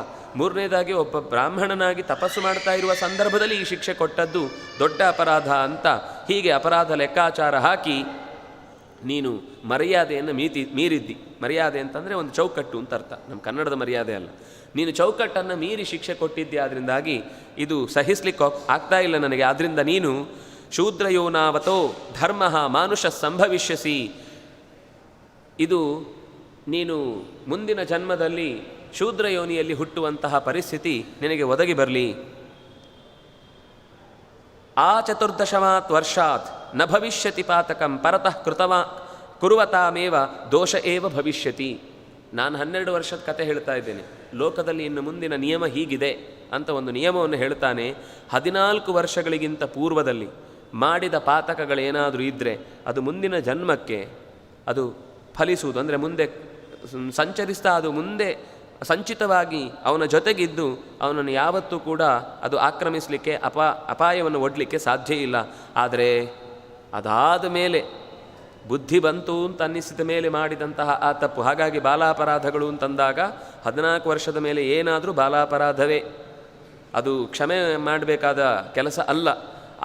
ಅದರ ನಂತರ ಪರತಃ ಕುರುವತಾಮೇವ, ಪರತಃ ಅಂದರೆ 14 ವರ್ಷದ ನಂತರ ಏನೇನು ತಪ್ಪು ಮಾಡ್ತಾರೋ ದೋಷ ಏವ ಭವಿಷ್ಯತಿ, ಅದು ದೋಷವೇ ಆಗುತ್ತೆ. ಯಾಕೆಂದರೆ ಅವರಿಗೆ ಲೋಕದ ಸಾಮಾನ್ಯ ಜ್ಞಾನ, ನೋವು ನಲಿವು, ಲೋಕದಲ್ಲಿ ಯಾರಿಗೆ ಹೇಗೆ ಏನಾಗುತ್ತೆ, ಅದರ ಕೆಟ್ಟ ಪರಿಣಾಮ ಏನು ಅನ್ನೋದಷ್ಟು ಗೊತ್ತಾಗುತ್ತೆ. ಅದರಿಂದಾಗಿ ಅದು ಶಿಕ್ಷೆಗೆ ಹೊಂದುವಂಥದ್ದು ಅಂತ ಹೀಗೆ ಅವನು ಶಪಿಸ್ತಾನೆ. ವಸ್ತುತಃ ಯಮನಂತಹ ಒಬ್ಬ ದೊಡ್ಡ ಸ್ಥಾನದಲ್ಲಿರುವಂತಹ ಭಗವಂತನ ಅತ್ಯಂತ ಭಕ್ತನಿಗೆ ಹೀಗೊಬ್ಬ ಋಷಿ, ಸಾಮಾನ್ಯ ಒಬ್ಬ ಬ್ರಾಹ್ಮಣ ಮಾಂಡವ್ಯ ಋಷಿ ಅಂತನೋನು ಶಪಿಸಿದರೆ ಫಲಿಸತ್ತಾ ಅಂತಂದರೆ, ವಿದುರ ಆಗಿ ಹುಟ್ಟಬೇಕು ಅಂತ ಭಗವಂತನ ಸಂಕಲ್ಪವೂ ಇತ್ತು. ಅದನ್ನು ಅವನು ಪ್ರೀತಿಯಿಂದಲೇ ಸ್ವೀಕರಿಸಿದ. ಅವನು ಆಗೋದು ಬೇಡ ಅಂತಂದರೆ ದೇವತೆಗಳಿಗೆ ಯಾವ ಋಷಿಗಳ ಶಾಪವೂ ತಟ್ಟುವುದಿಲ್ಲ. ಹೇಗೆ ಗೌತಮನ ಶಾಪ ಇಂದ್ರನನ್ನು ಏನು ಮಾಡಲಿಲ್ಲ ಅಂತ ಹೇಳುತ್ತಾರೆ. ಆದರೂ ಇಂದ್ರ ಋಷಿಗಳ ಮಾತು ಸುಳ್ಳಾಗಬಾರ್ದು, ದೊಡ್ಡವರು ಅಂತ ಯಾರ್ಯಾರು ಲೋಕದಲ್ಲಿ ಗೌರವಿಸಿ ಆ ಮಾತಿಗೆ ಮನ್ನಣೆ ನೀಡ್ತಾರೆ, ಅದು ತಪ್ಪಬಾರ್ದು ಅನ್ನೋ ಕಾರಣಕ್ಕೆ ಒಪ್ಪಿಕೊಳ್ತೇನೆ ಅಂತ ಹೇಳುವುದು ದೊಡ್ಡವರ ಲಕ್ಷಣ. ಈಗ ಮಗು ಹೊಡೆಯುವಾಗ ಅಕಸ್ಮಾತ್ ಏನೋ ಸಿಟ್ಟಲ್ಲಿ 2 ಹೊಡೆಯುತ್ತೆ, ದೊಡ್ಡವರಾಗಲೇ ತಪ್ಪಿಸ್ಕೊಂಡು 2 ಹೇಳ್ಬೋದು. ಆದರೆ ಹೊಡೆದ್ರೆ ಅದಕ್ಕೆ ಸಮಾಧಾನ ಆಗುತ್ತೆ, 2 ನಿಮಿಷ 2 ಸೆಕೆಂಡ್ ಆದರೂ ಅದು ಅಳು ನಿಲ್ಲಿಸುತ್ತೆ ಅಂತ ಆದಾಗ ಸುಮ್ಮನೆ ಹೊಡೆಸ್ಕೋತಾರೆ. ಅದರ ಅಭಿಪ್ರಾಯ ಅದು ಹೊಡೆದದ್ದು ಸರಿ ಅಂತ ಅರ್ಥ ಅಲ್ಲ, ಅಥವಾ ಇವನಿಗೆ ವಾಪಸ್ ಹೊಡಿಲಿಕ್ಕೆ ಬರುವುದಿಲ್ಲ ಅಂತಲೂ ಅರ್ಥ ಅಲ್ಲ. ಕೆಲವೊಂದು ಸಂದರ್ಭದಲ್ಲಿ ಆ ಮಗುವಿನ ಒಳ್ಳೆಯದನ್ನೇ ಯೋಚನೆ ಮಾಡಿ ಸಹಿಸಿಕೊಳ್ಳುವುದು ಒಂದು ಗುಣ ಆಗುತ್ತೆ ದೊಡ್ಡವರಿಗೆ. ಹಾಗಾಗಿ ವಿದುರ ಅಂದರೆ ಯಮಧರ್ಮ ದೊಡ್ಡವನಾಗಿ ಲೋಕದಲ್ಲಿ ಮುಂದೆ ಆಗಬೇಕಾದ ಭಗವಂತನ ಸಂಕಲ್ಪಕ್ಕೆ ಅನುಗುಣವಾಗಿಯೇ ತನ್ನ ಬದುಕು ನಡೀಬೇಕು. ಮತ್ತು ಇನ್ನೂ ಒಂದು ಏನು ಅಂದರೆ, ಸಾಮಾನ್ಯ ಕೆಲವು ಈಗ ಗೌತಮರ ಶಾಪದಲ್ಲೂ ಹೀಗೇನೆ, ಅವರ ತಪಸ್ಸಿನ ಪ್ರಭಾವ ಅವರ ಯೋಗ್ಯತೆಯನ್ನು ಮೀರಿ ಹೋಗಿತ್ತು. ಆಗ ಅವರು ದೊಡ್ಡವರನ್ನು ಶಪಿಸಿದರೆ ಆ ತಪಸ್ಸೆಲ್ಲ ಜರ್ರಂತ ಜಾರಿ ಹೋಗುತ್ತೆ. ಅದು ಯಾಕೆ ಹಾಗೆ ಜಾಸ್ತಿಯಾದ ತಪಸ್ಸನ್ನು ತೆಗಿಬೇಕು ಅಂದರೆ, ಅದೂ ಕೂಡ ಅವರ ಒಳ್ಳೆಯದಕ್ಕೇನೆ ಮಾಡುವುದು. ಏಧಮಾನ ದ್ವಿಟ್ ಅಂತ ದೇವರಿಗೆ ಹೆಸರು. ಯಾರ ತಪಸ್ಸು ಓವರ್ಫ್ಲೋ ಆಗುತ್ತೆ ಅದನ್ನು ದೇಹ ತಡ್ಕೊಳ್ಳಿಕ್ಕಾಗದೆ ಅದೂ ಕಷ್ಟ ಆಗುತ್ತೆ. ಈಗ ಇದು ದೇಹದಲ್ಲಿ ನಗಿಸ್ಲಿಕ್ಕೋಸ್ಕರ ಕಿಚುಗುಡಿ ಕೊಡ್ತಾರಲ್ವ, ಅದು ತೀರ ಹೆಚ್ಚಾಗಿ ಬಿಟ್ಟರೆ ಏನಾಗುತ್ತೆ, ಉಸಿರು ಕಟ್ಕೊಂಡ್ಬಿಡುತ್ತೆ, ತಡಿಲಿಕ್ಕಾಗೋದಿಲ್ಲ. ನಗು ಅನ್ನೋದು ತುಂಬ ಒಳ್ಳೆಯದು. ಹಾಗೆ ಅಂತೇಳಿ ಯಾವುದು ನೈಟ್ರಿಕ್ ಆಕ್ಸೈಡ್ ಇದೆಯಲ್ವ, ಅದನ್ನು ಹಾಕಿ ನಗಿಸ್ತಾ ಇದ್ರೆ ಹುಚ್ಚಿಡಿದು ಮನುಷ್ಯ ಸತ್ತೇ ಹೋಗ್ಬಿಡ್ತಾನೆ. ಅದರಿಂದಾಗಿ ಹುಚ್ಚಾಗಿ ನಕ್ಕು ಜಾಸ್ತಿ ನಗುವುದು ಒಳ್ಳೆಯದೇ, ಯಾವುದು ಜಾಸ್ತಿ ಆದರೂ ಕಷ್ಟವೇ. ಅದರಿಂದಾಗಿ ಪುಣ್ಯದ ಬಲ ಜಾಸ್ತಿ ಆದಾಗಲೂ ಅದನ್ನು ಅನುಭವಿಸ್ಲಿಕ್ಕಾಗದೆ ದೇಹದ ಯೋಗ್ಯತೆ ತಪ್ಪಿ ಹೋಗುವ ಸಾಧ್ಯತೆ ಇರುತ್ತೆ. ಜೀವವನ್ನು ಉಳಿಸುವುದಕ್ಕೋಸ್ಕರವಾಗಿಯೇ ಭಗವಂತ ವ್ಯವಸ್ಥೆ ಮಾಡ್ತಾನೆ ಅಂತನ್ನುವುದರಲ್ಲಿ ಈ ಕಥೆಯ ಹಿಂದಿನ ಮರ್ಮವನ್ನು ಅರ್ಥ ಮಾಡಿಕೊಳ್ಬೇಕು. ಅಲ್ಲಿಂದ ಮುಂದೆ ಮತ್ತೊಂದು ಮುಖ್ಯವಾದ ಕಥಾಘಟ್ಟ ಬರುವಂತಹದ್ದು ನಮಗೆ ಈ ದ್ರೋಣಾಚಾರ್ಯರ ಶಿಷ್ಯತ್ವವನ್ನು ವಹಿಸಿದಾಗ ಬರುವಂಥದ್ದು ಏಕಲವ್ಯನ ಕಥೆ. ಈ ಏಕಲವ್ಯನ ಕಥೆ ಅನ್ನೋದು ಮಹಾಭಾರತದಲ್ಲಿ ಇದ್ದಂತೆ ನಾವು ನೋಡುವುದಾದರೆ ಅಲ್ಲಿ ಬಂದ ಕಥೆಯಲ್ಲಿ ಮೇಲ್ನೋಟಕ್ಕೇನು ಪಕ್ಕ ಗೊತ್ತಾಗುವುದಿಲ್ಲ. ಆದರೆ ಇದು ಒಂದು ಬ್ರಹ್ಮಾಸ್ತ್ರ. ಉಳಿದವರಿಗೆ ನೀವು ತಾರತಮ್ಯ ಮಾಡ್ತೀರಿ, ಮತ್ತೆ ಅದೇ ಶಬ್ದ ಬಳಸುವುದವರು, ಪಾರ್ಶಿಯಾಲಿಟಿ ಮಾಡ್ತೀರಿ ಅನ್ನುವ ಅರ್ಥದಲ್ಲಿ. ತುಂಬ ವರ್ಗದಿಂದ ಹೀನ, ವರ್ಣದಿಂದ ಹೀನ ಅನ್ನುವ ಕಾರಣಕ್ಕೆ ಅವನಿಗೆ ಜ್ಞಾನವನ್ನು ಕೊಡಲಿಲ್ಲ ಅಂತ ಹೀಗೆಲ್ಲ ಆಕ್ಷೇಪ ಇದೆ. ಅದರ ಪರಿಸ್ಥಿತಿಯನ್ನು ಇಲ್ಲಿ ಏನಾಯಿತು ಅನ್ನೋದನ್ನು ಮಹಾಭಾರತ ಹೇಳುವಾಗ ಪಾಂಡವರದ್ದು ಅಭ್ಯಾಸ, ಕೌರವರು ಪಾಂಡವರು ಅಷ್ಟೇ ಅಲ್ಲ, ಉಳಿದ ಎಲ್ಲ ಅನೇಕ ರಾಜರ ಮಕ್ಕಳು ದ್ರೋಣಾಚಾರ್ಯರ ಹತ್ರ ಪಾಠ ಕಲಿತಾ ಇದ್ದಾರೆ. ಅಭ್ಯಾಸ ಮುಗಿಯಿತು.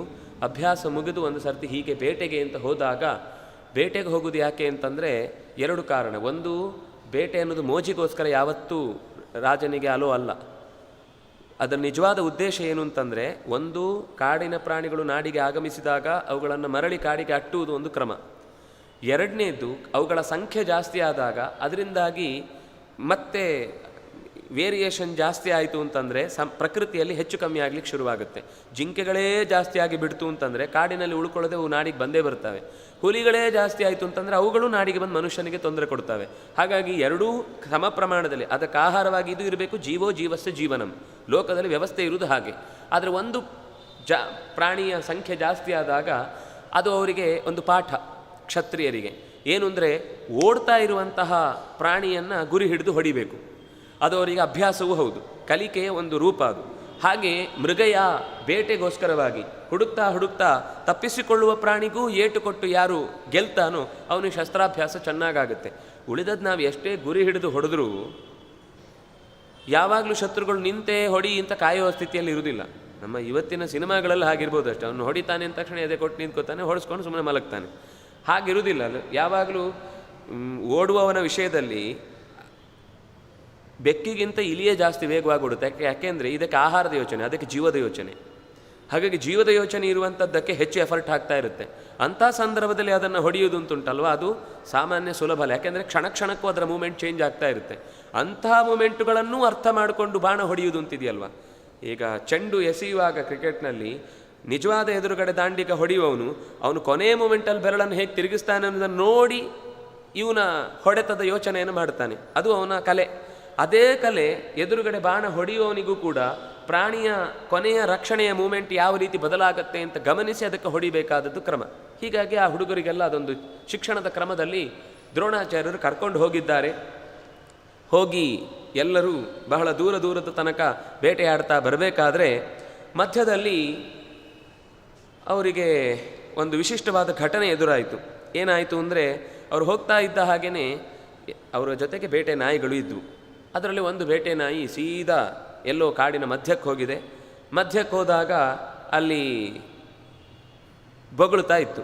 ಯಾಕೆಂದರೆ ಅದು ಅಪರಿಚಿತವಾದ ಯಾರೋ ವ್ಯಕ್ತಿ ಇಲ್ಲಿ ಇದ್ದಾನೆ ಅಂತ ಜೋರು ಬೊಗಳಿಕ್ಕೆ ಶುರು ಮಾಡಿತು. ಎಲ್ಲೋ ಹಿಂದೆ ದೂರದಲ್ಲಿ ಪಾಂಡವರಿದ್ದಾರೆ. ಇದು ನಾಯಿಯೂ ಕೂಡ ಅದಕ್ಕೆ ಮೂಗು ಭಾರಿ ಚುರುಕಲ್ವಾ, ಹಾಗಾಗಿ ಇಲ್ಲಿ ಯಾರೋ ಇದ್ದಾರೆ ಅಂತ ಗುರುತಿಸಿ ಅದು ಬೊಗಳಿಕ್ಕೆ ಶುರು ಮಾಡಿತು. ಯಾರೂ ಕಾಣಲಿಲ್ಲ ಅದಕ್ಕೆ ಎದುರುಗಡೆಯಿಂದ. ಆದರೆ ಬೊಗಳಿಕ್ಕೆ ಶುರು ಮಾಡಿದಾಗ ಎಷ್ಟೋ ದೂರದಲ್ಲಿದ್ದಂತಹ ಆ ಕಡೆಯಿಂದ ಅಭ್ಯಾಸ ಮಾಡ್ತಾ ಇದ್ದಂತಹ ಒಬ್ಬ ಹುಡುಗ ಯಾವ ದಿಕ್ಕಿನಿಂದ ನಾಯಿ ಬೊಗಳಿಕ್ಕೆ ಶುರು ಮಾಡುತ್ತೋ ಆ ದಿಕ್ಕಿಗೆ ಸರಸರ ಅಂತ ಬಾಣ ಬಿಟ್ಟ ಅಂದರೆ ಒಂದು ಬಾಣ ಅದಕ್ಕೆ ಮೈಗೆ ತಾಗಲಿಲ್ಲ. ಅದು ಬೊಗಳ್ತಾ ಇದ್ದ ಬಾಯಿ ಒಳಗೆ ಬಿದ್ದಿದೆ. ಬಾಯಿ ಒಳಗೆ ಬಿದ್ದದ್ದು ಅದಕ್ಕಿಂತ ವಿಚಿತ್ರ ಆಶ್ಚರ್ಯ ಏನು ಅಂತಂದರೆ, ಬಿದ್ದ ಬಾಣದ ಅಲಗು ಬಹಳ ಚೂಪಾಗಿತ್ತು. ಆದರೆ ಚೂಪಾದ ಅಲುಗಿನ ಒಂದು ಸಣ್ಣ ರೇಖೆಯೂ ಕೂಡ ಬಾಯಿಯ ಒಳಗಿನ ಮೃದು ಅಲ್ವಾ, ಬಾಯಿ ಒಳಗಿನ ಜಾಗ ಅತ್ಯಂತ ಮೃದು. ಆ ಮೃದುವಾದ ಜಾಗದಲ್ಲೂ ಕೂಡ ಒಂದು ಸಣ್ಣ ಗೀರು ಬಿದ್ದಿಲ್ಲ, ರಕ್ತ ಬಂದಿಲ್ಲ, ನೆತ್ತರು ಬಂದಿಲ್ಲ, ಬಾಯಿ ಮುಚ್ಚಿಬಿಟ್ಟಿದೆ. ಅದು ಬೊಗಳಿಕ್ಕಾಗದೆ ಊಳಿಡ್ಕೊಂಡು ವಾಪಸ್ ಬಂದಿದೆ ಪಾಂಡವರ ಹತ್ರ. ಇವರಿಗೆ ಮೊದಲು ಬಾಣ ತಾಗಿದ್ದು ನೋಡಿದಾಗ ಇದು ಬದುಕಿದ್ದೇ ಆಶ್ಚರ್ಯ ಅಂತ ಅಂದ್ಕೊಂಡ್ರು. ಫಸ್ಟು ಬದುಕಿದ್ದೇ ಆಶ್ಚರ್ಯ ಅಂತ ನೋಡಿ ನಿಧಾನಕ್ಕೆ ಬಾಯಿಂದ ಬಾಣ ತೆಗಿತಾ ಇದ್ದಾರೆ. ನೋಡಿದರೆ ಬಾಯಿ ಒಳಗೆ ಒಂದು ಸಣ್ಣ ಗೀರು ಇಲ್ಲ. ಇದು ಅವರಿಗೆ ಇನ್ನೂ ಆಶ್ಚರ್ಯ ಆಯಿತು. ಏನಿದು, ಒಂದು ಬಾಣ ಬಿಡುವುದೇ, ಬಾಯಿಗೆ ಹುಡುಕಿ ಬಿಡುವುದೇ ಆಶ್ಚರ್ಯ. ಹುಡುಕಿ ಬಿಟ್ಟ ಬಾಣ ಒಂದು ಸಣ್ಣ ಗಾಯವನ್ನೂ ಮಾಡದೆ ಇಷ್ಟು ಚೆನ್ನಾಗಿ ಯೋಜಿಸಿದ್ದಾನೆ ಅಂತಂದರೆ ಇವನು ಸಾಮಾನ್ಯ ಬಿಲ್ಗಾರ ಅಲ್ಲ ಅಂತ ಯೋಚಿಸಿ ಅವರೆಲ್ಲರೂ ಹುಡುಕಿಕೊಂಡು ಬಂದು ಮಾತಾಡ್ತಾರೆ. ಅವನು ಎದುರುಗಡೆ ಒಬ್ಬ ವ್ಯಕ್ತಿ ನಿಂತಿರ್ತಾನೆ. ಅವನ ಹತ್ರ ಕೇಳ್ತಾರೆ, ಯಾರು ನೀನು ಅಂತ ಕೇಳಿದಾಗ ಅವರು ಹೇಳ್ತಾರೆ, ನಿಷಾಧಾಧಿಪತೆ ವೀರ ಹಿರಣ್ಯ ಧನುಷ ಸುತಂ ದ್ರೋಣ ಶಿಷ್ಯಂಚ ಮಾಂ ವಿತ್ತ ಧನುರ್ವೇದ ಕೃತ ಶ್ರಮಂ. ನಾನು ನಿಷಾಧಾಧಿಪತಿ ಹಿರಣ್ಯ ಧನುವಿನ ಮಗ ಏಕಲವ್ಯ ಅಂತ ನನ್ನನ್ನು ಕರೀತಾರೆ. ನಾನು ದ್ರೋಣಾಚಾರ್ಯರ ಶಿಷ್ಯ ಅಂತ ಹೇಳ್ತಾನೆ. ಎಲ್ಲರಿಗೂ ಆಶ್ಚರ್ಯ ಆಗುತ್ತೆ. ದ್ರೋಣಾಚಾರ್ಯರು ಬೇರೆ ಬೇರೆ ಕಡೆಗೆ ತಮ್ಮ ಬ್ರ್ಯಾಂಚ್ ಓಪನ್ ಮಾಡಿದ್ದಾರಾ, ಏನು ಕತೆ? ಅವ್ರು ಯಾವಾಗಲೂ ಹೇಳಿದ್ದು, ನಾನು ಎಲ್ಲೂ ಏನೂ ಮಾಡಿಲ್ಲ, ಇದೇ ನಿಮಗೋಸ್ಕರ ಮಾತ್ರ ಈ ಪಾಠಶಾಲೆಯನ್ನು ಹಸ್ತಿನಾವತಿ ಆಸ್ಥಾನದಲ್ಲಿ ತೆಗೀತೇನೆ ಅಂತ ಹೇಳಿದ್ದು. ಇದು ನೋಡಿದರೆ ಇವನು ಮತ್ತೊಬ್ಬ ಹೇಳ್ತಾ ಇದ್ದಾನಲ್ಲ, ಧನುರ್ವೇದೆ ಕೃತ ಶ್ರಮಂ, ನಾನು ಧನುರ್ವೇದದಲ್ಲಿ ಬಹಳ ಚೆನ್ನಾಗಿ ಪರಿಣಿತಿಯನ್ನು ಹೊಂದಿದ್ದೇನೆ, ದ್ರೋಣಾಚಾರ್ಯರೇ ನನಗೆ ಪಾಠ ಮಾಡಿದ್ದು. ಇವರಿಗೆ ತುಂಬ ತಲೆಬಿಸಿ ಆಯಿತು. ಯೋಚನೆ ಬಂದಾಗ ಹೋಗಿ ಈ ಹುಡುಗರಿಗೆಲ್ಲ ಸಿಟ್ಟು ಬಂದ ತಕ್ಷಣ ದ್ರೋಣರ ಹತ್ರ ಹೋದರು. ಅರ್ಜುನನಿಗೆ ತುಂಬ ಬೇಜಾರಾಗಿತ್ತು. ಯಾಕೆಂದರೆ ಅವರು ಪ್ರತಿಜ್ಞೆ ಮಾಡಿದರು, ನಿನ್ನಂಥ ಬಿಲ್ಗಾರ ಜಗತ್ತಿನಲ್ಲಿ ಇನ್ನೊಬ್ಬ ಇಲ್ಲ ಅನ್ನುವಷ್ಟು ನಿನ್ನನ್ನು ಎತ್ತರದಲ್ಲಿ ಕೂಡಿಸ್ತೇನೆ, ಇದು ನನ್ನ ಮಾತು ಅಂತ ಹೇಳಿದರು. ಯಾಕೆ ಹೇಳಿತು ಅಂದರೆ, ಒಂದು ದಿವಸ ಗುರುದಕ್ಷಿಣೆ ಯಾರು ಕೊಡ್ತೀರಿ ಅಂತ ಕೇಳಿದಾಗ ಬೇರೆ ಯಾರು ಕೈ ಎತ್ತದೇ ಇದ್ದಾಗ ಅರ್ಜುನ ಒಬ್ಬನೇ ಕೈ ಎತ್ತಿಸಿದ್ದು ಮಧ್ಯದಲ್ಲಿ ಪಕ್ಕದಲ್ಲಿ ಕೂತ ಭೀಮ, ಅದು ಬೇರೆ ಬಿಡಿ. ಆದರೆ ಕಂಡದ್ದು ಖುಷಿಯಾಗಿ ಅರ್ಜುನನ ಬಗ್ಗೆ ಬಹಳ ಮೊದಲಿನಿಂದಲೂ ಅಭಿಮಾನ ಜಾಸ್ತಿ ಇತ್ತು. ಅರ್ಜುನಸ್ತು ತತಃ ಸರ್ವಂ ಪ್ರತಿಜಜ್ಞೇ ಪರಂತಪ ತಥೋರ್ಜುನಂ ತದಾ ಮೂರ್ಧ್ನಿ ಸಮಾಘ್ರಾಯ ಪುನಃ. ಅವನು ಹೋಗಿ ಗುರುಗಳ ಹತ್ರ ಹೀಗೆ ಕೇಳಿದಾಗ ಗುರುಗಳು ಬೇಜಾರು ಮಾಡ್ಕೊಳ್ಬೇಡ ಅಂತ ಹೇಳಿ ಹತ್ತಿರಕ್ಕೆ ಕರೆದು ತಲೆಯನ್ನು ಮೂರ್ಧ್ನಿ ಸಮಾಘ್ರಾಯ, ತಲೆಯನ್ನು ಮೂಸಿ, ಈ ತುಂಬ ಜನ ಏನೇನೋ ಘಟನೆಗಳು ನಡೆದಿರುತ್ತೆ, ಏನಾಗಿದೆ ಅಂತ ದುಡುಕಿ ತಕ್ಷಣ ನಿರ್ಧಾರ ತೆಗೆದುಕೊಳ್ಬೇಡ, ಏನಾಗಿದೆ ಸರಿಯಾಗಿ ಬಿಡಿಸಿ ಹೇಳಿ ಅಂತ ಹೇಳಿದಾಗ ಅವನು ಹೇಳ್ತಾನೆ, ಹೀಗೆ ನಿಮ್ಮ ಶಿಷ್ಯ ಅಂತೆ, ನೀವೇ ಅವನಿಗೆ ಪಾಠ ಮಾಡಿದ್ದಂತೆ, ಹಾಗಾಗಿ ನೀವು ನನಗೆ ಹಿಂದೆ ಹೇಳಿದ್ರಿ ನಿನ್ನಂತಹ ಒಬ್ಬ ಬಿಲ್ಗಾರನನ್ನು ನಾನು ಜಗತ್ತಿನಲ್ಲಿ ಯಾರನ್ನೂ ಕೂಡ ಮಾಡುವುದಿಲ್ಲ ಅಂತ. ಈಗ ನೋಡಿದರೆ ನಿಮ್ಮ ಹೆಸರು ಹೇಳಿಕೊಂಡು ಕಾಡಿನಲ್ಲಿ ನಾವು ಇಷ್ಟು ಅರಮನೆಯಲ್ಲಿ ಎಲ್ಲ ಥರದ ಸಿದ್ಧತೆಗಳು, ಏನು ಬೇಕಾದರೂ ಶಿಲ್ಪಗಳನ್ನು ರೆಡಿ ಮಾಡಿಕೊಂಡು ಗುರಿ ಪ್ರಾಕ್ಟೀಸ್ ಮಾಡಲಿಕ್ಕೆ ಎಲ್ಲ ಅವಕಾಶ ಇರುತ್ತೆ. ಕಾಡಲ್ಲಿ ಏನೋ ಸಿಕ್ಕಿದ ವಸ್ತುಗಳನ್ನೇ ಆಯುಧಗಳನ್ನಾಗಿ ಬಳಸಿಕೊಂಡು, ಬಾಣವನ್ನಾಗಿ ಬಳಸಿಕೊಂಡು ಯುದ್ಧ ಮಾಡಲಿಕ್ಕೆ ಕಲಿತು ಬಿಟ್ಟಿದ್ದಾನೆ. ನೀವು ಏನೋ ಅನ್ಯಾಯ ಮಾಡಿದ್ದೀರಿ, ನನಗೆ ಸರಿಯಾಗಿ ಹೇಳಿ ಅಂತ ಹೀಗೆ ಹೇಳಿದಾಗ ಅವನಿಗೆ ದ್ರೋಣಾಚಾರ್ಯರು ಹೇಳ್ತಾರೆ, ಸರಿ ಎಲ್ಲಿದ್ದಾನೆ ಅಂತ ತೋರಿಸಿ, ಹೋಗೋಣ ಅಲ್ಲಿಗೆ ಅಂತ ಹೇಳಿ ಸೀದಾ ಹೋದರು. ತಥೋ ನಿಷಾದ ರಾಜಸ್ಯ ಹಿರಣ್ಯ ಧನುಷ ಸುತಃ ಏಕಲವ್ಯೋ ಮಹಾರಾಜ ದ್ರೋಣಮಭ್ಯಾಜಗಾಮಃ. ಗುರುಗಳು ದೂರದಿಂದ ಬರುವಾಗಲೇ ನೋಡಿ ಓಡಿ ಬಂದು ನಮಸ್ಕಾರ ಮಾಡಿದ. ನ ಸಸಂಪ್ರತಿ ಜಗ್ರಾಹ ನೈಷಾದಿರಿತಿ ಚಿಂತಯನ್ ಶಿಷ್ಯಂ ಧನುಷಿ ಧರ್ಮಜ್ಞ ತೇಷಾಂ ಏವ ಅನ್ವವೇಕ್ಷಯ. ಒಂದು ಕ್ಷಣ ಮೊದಲಿಗೆ ಗುರುತು ಆಗದೇ ಇದ್ದರೂ ಕೂಡ ಅವನು ಬರುವ ರೀತಿ, ದ್ರೋಣವನ್ನೆಲ್ಲ ಜೋಡಿಸಿದ ರೀತಿ, ಅಲ್ಲಿ ದೂರದಲ್ಲಿರುವ ಪ್ರತಿಮೆ, ಇದೆಲ್ಲ ಗೊತ್ತಾಗಿ ತಕ್ಷಣ ನೆನಪಾಯಿತು. ಯಾಕೆಂದರೆ ಹಿಂದೆ ಒಮ್ಮೆ ಬಂದಿದ್ದ ಅವನು ಆಸ್ಥಾನದಲ್ಲಿ. ಇವರೆಲ್ಲ ವಿದ್ಯಾಭ್ಯಾಸ ಮಾಡುವಾಗಲೇ ಅಂಗಣಕ್ಕೆ ಬಂದೇ ಕೇಳಿದ್ದ, ಗುರುಗಳೇ ನನಗೆ ಶಿಕ್ಷಣವನ್ನು ನೀಡಿ ಅಂತ. ಆ ಶಿಕ್ಷಣವನ್ನು ನೀಡಿ ಅಂತ ಕೇಳಿದಾಗ ಗುರುಗಳು ಹೇಳಿದರು, ಇದು ನನ್ನ ಅಧಿಕಾರದಲ್ಲಿರುವಂತಹ ಗುರುಕುಲ ಅಲ್ಲಪ್ಪ, ಇದು ರಾಜಮನೆತನದವರು ನಡೆಸ್ತಾ ಇರುವುದು, ಅದರಿಂದಾಗಿ ಇಲ್ಲಿ ಕಲಿಸ್ಲಿಕ್ಕೆ ಪರ್ಮಿಷನ್ ಸಿಗುವುದು ಸಾಧ್ಯ ಇಲ್ಲ. ಆದರೆ ನೀನು ಈಗಾಗಲೇ ಚೆನ್ನಾಗಿ ಧನುರ್ವಿದ್ಯೆಯನ್ನು ಅಭ್ಯಾಸ ಮಾಡಿದ್ದಿ ಅಂತ ನಿನ್ನ ಕೈ ನೋಡಿದರೆ ಗೊತ್ತಾಗುತ್ತೆ. ಕೈಯಲ್ಲಿ ಈ ಜ್ಯಾಕಿಣ ಘರ್ಷಣ ಅಂತ ಹೇಳ್ತಾರೆ, ಬಾಣವನ್ನು ಹಿಡಿದು ಹೊಡೆಯುವಾಗ ಅದರ ಹಗ್ಗ ಹೊಡೆದು ಚರ್ಮ ದಪ್ಪ ಕಟ್ಟಿರುತ್ತೆ. ನೀನು ಕೈಯಲ್ಲಿ ಹಿಡಿಯುವ ರೀತಿ ನೋಡಿದರೆ ಆ ಬಾಣವನ್ನು ತೆಗೆದು, ಯಾಕೆಂದರೆ ಹೀಗೆ ತೆಗೆಯುವಾಗ ಇಲ್ಲಿ ತಾಕ್ತಾನೆ ಇರುತ್ತೆ, ತೆಗೆದು ಅದನ್ನು ಇಟ್ಟು ಹೊಡೆಯುವಾಗ ಅದರ ಚೂಪು ತಾಗಿ ದಡ್ಡು ಕಟ್ಟಿದ್ದು ನಿನ್ನ ಕೈಯಲ್ಲಿ ಕಾಣ್ತಾ ಇದೆ, ಚೆನ್ನಾಗಿ ಶ್ರಮ ಹಾಕಿದ್ದಿ, ಹೀಗೆ ಶ್ರಮವನ್ನು ಮುಂದುವರೆಸು, ನಿನಗೆ ಧನುರ್ವಿದ್ಯೆಯ ಸಿದ್ಧಿಯಾಗುತ್ತೆ ಅಂತ ಹೇಳಿ ಕಳುಹಿಸಿದ್ರು ಕೂಡ ಅವನು ಅದನ್ನೇ ಮನಸ್ಸಿನಲ್ಲಿ ಇಟ್ಕೊಂಡು ಅಲ್ಲಿ ಪ್ರತಿಮೆಯನ್ನು ಮಾಡಿ ಗುರುಗಳನ್ನು ನೆನಪಿಸಿಕೊಂಡೇ ಪಾಠವನ್ನು ಕೇಳ್ತಾ ಇದ್ದ. ಗುರುಗಳು ಹೇಳ್ತಾರೆ, ಶಿಷ್ಯೋಸಿ ಮಮ ನೈಷಾದೇ ಪ್ರಯೋಗೇ ಬಲವತ್ತರ ನಿವರ್ತಸ್ವ ಗೃಹಾನೇವ ಅನುಜ್ಞಾತೋಸಿ ನಿತ್ಯಶಃ ಅಂತ ಹೀಗೆ ಹೇಳಿ ಅವತ್ತು ಕಳಿಸಿದ ಮಾತು ಅವರಿಗೆ ನೆನಪಾಗಿ ಇವತ್ತು ಅವನನ್ನು ಕೇಳ್ತಾರೆ, ಹೌದಲ್ವಾ, ನೀನು ನನ್ನ ಶಿಷ್ಯ ಆಗಿದ್ದಿ ಅಂತ ಹೌದಾದರೆ ಈಗ ನನಗೆ ನಿನ್ನಿಂದ ಒಂದು ಗುರುದಕ್ಷಿಣೆ ಬೇಕು, ಅದನ್ನು ಕೊಡ್ಲಿಕ್ಕೆ ಸಿದ್ಧ ಇದೆಯಾ? ಅಥ ಕಸ್ಮಾತ್ ಮದ್ವಿಶಿಷ್ಟೋ ಲೋಕಾದಪಿ ಚ ವೀರ್ಯವಾನ್ ಅನ್ಯೋಸ್ತಿ ಭವತಃ ಶಿಷ್ಯೋ ನಿಷಾದಾಧಿಪತೇ ಸುತಃ.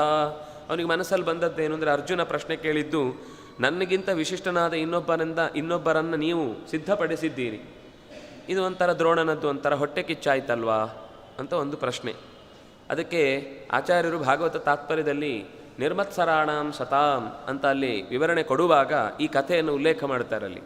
ಉಲ್ಲೇಖ ಮಾಡಿ ಅಸೂಯೆ ಮತ್ತು ಮತ್ಸರ ಅಂತ ಎರಡಿದೆ.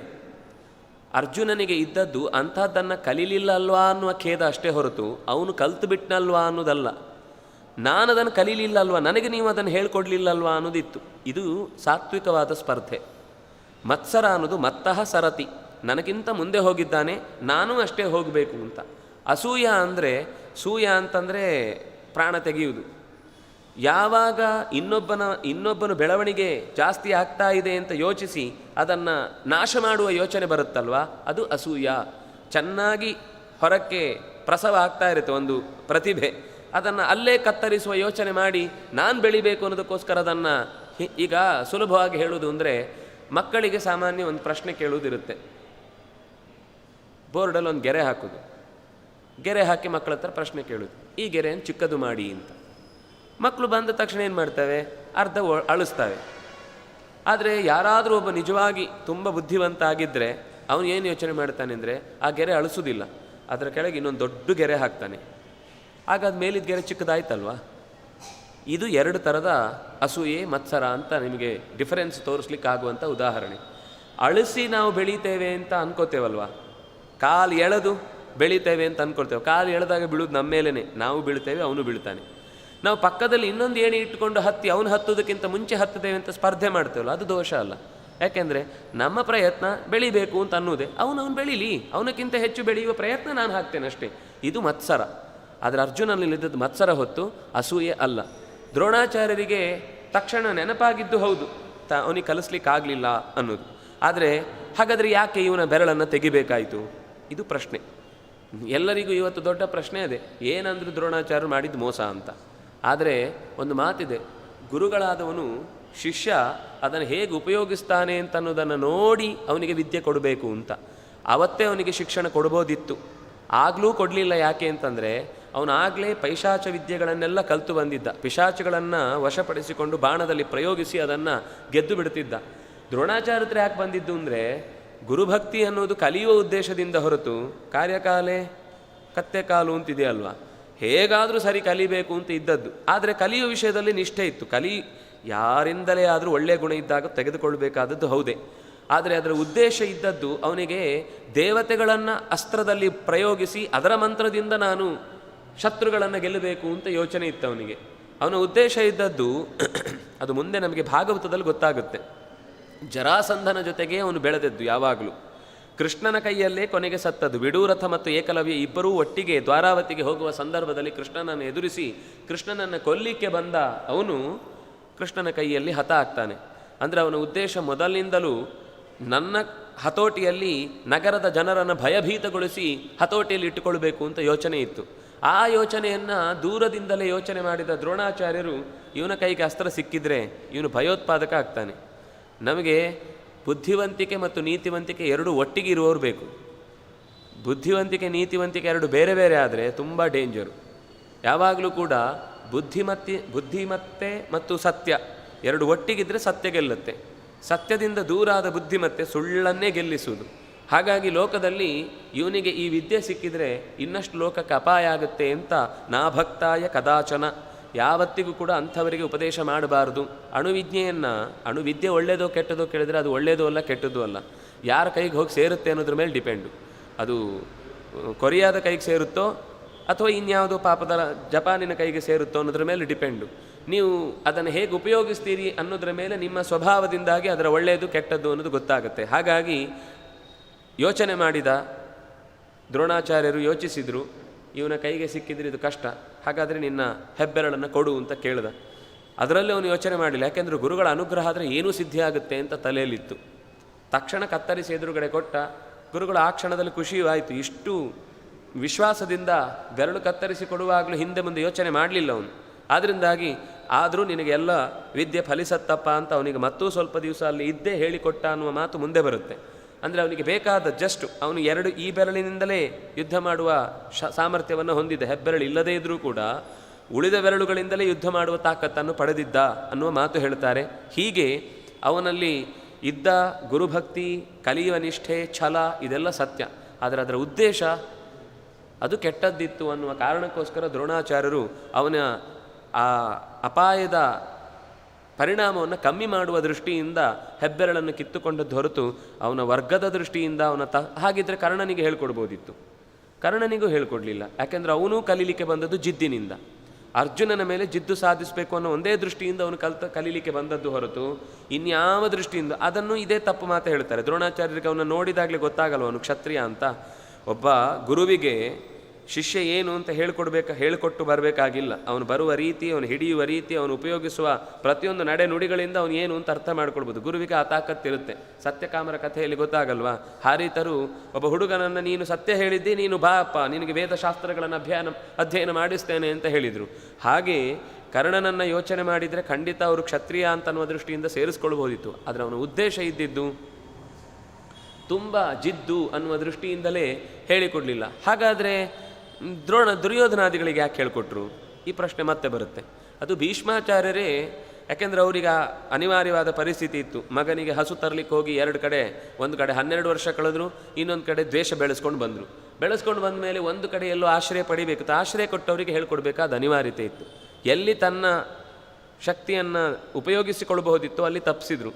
ಎಲ್ಲಿ ಅನಿವಾರ್ಯವಾಗಿ ಅವರ ಕೈ ಕೆಳಗೆ ಮಾಡಬೇಕಾದ ಆಚಾರ್ಯ ಅನ್ನುವ ಪದವಿ ಕೊಟ್ಟ ಮೇಲೆ ಅವರ ಮಕ್ಕಳನ್ನು ಹೇಳಿಕೊಡಬೇಕಿತ್ತು.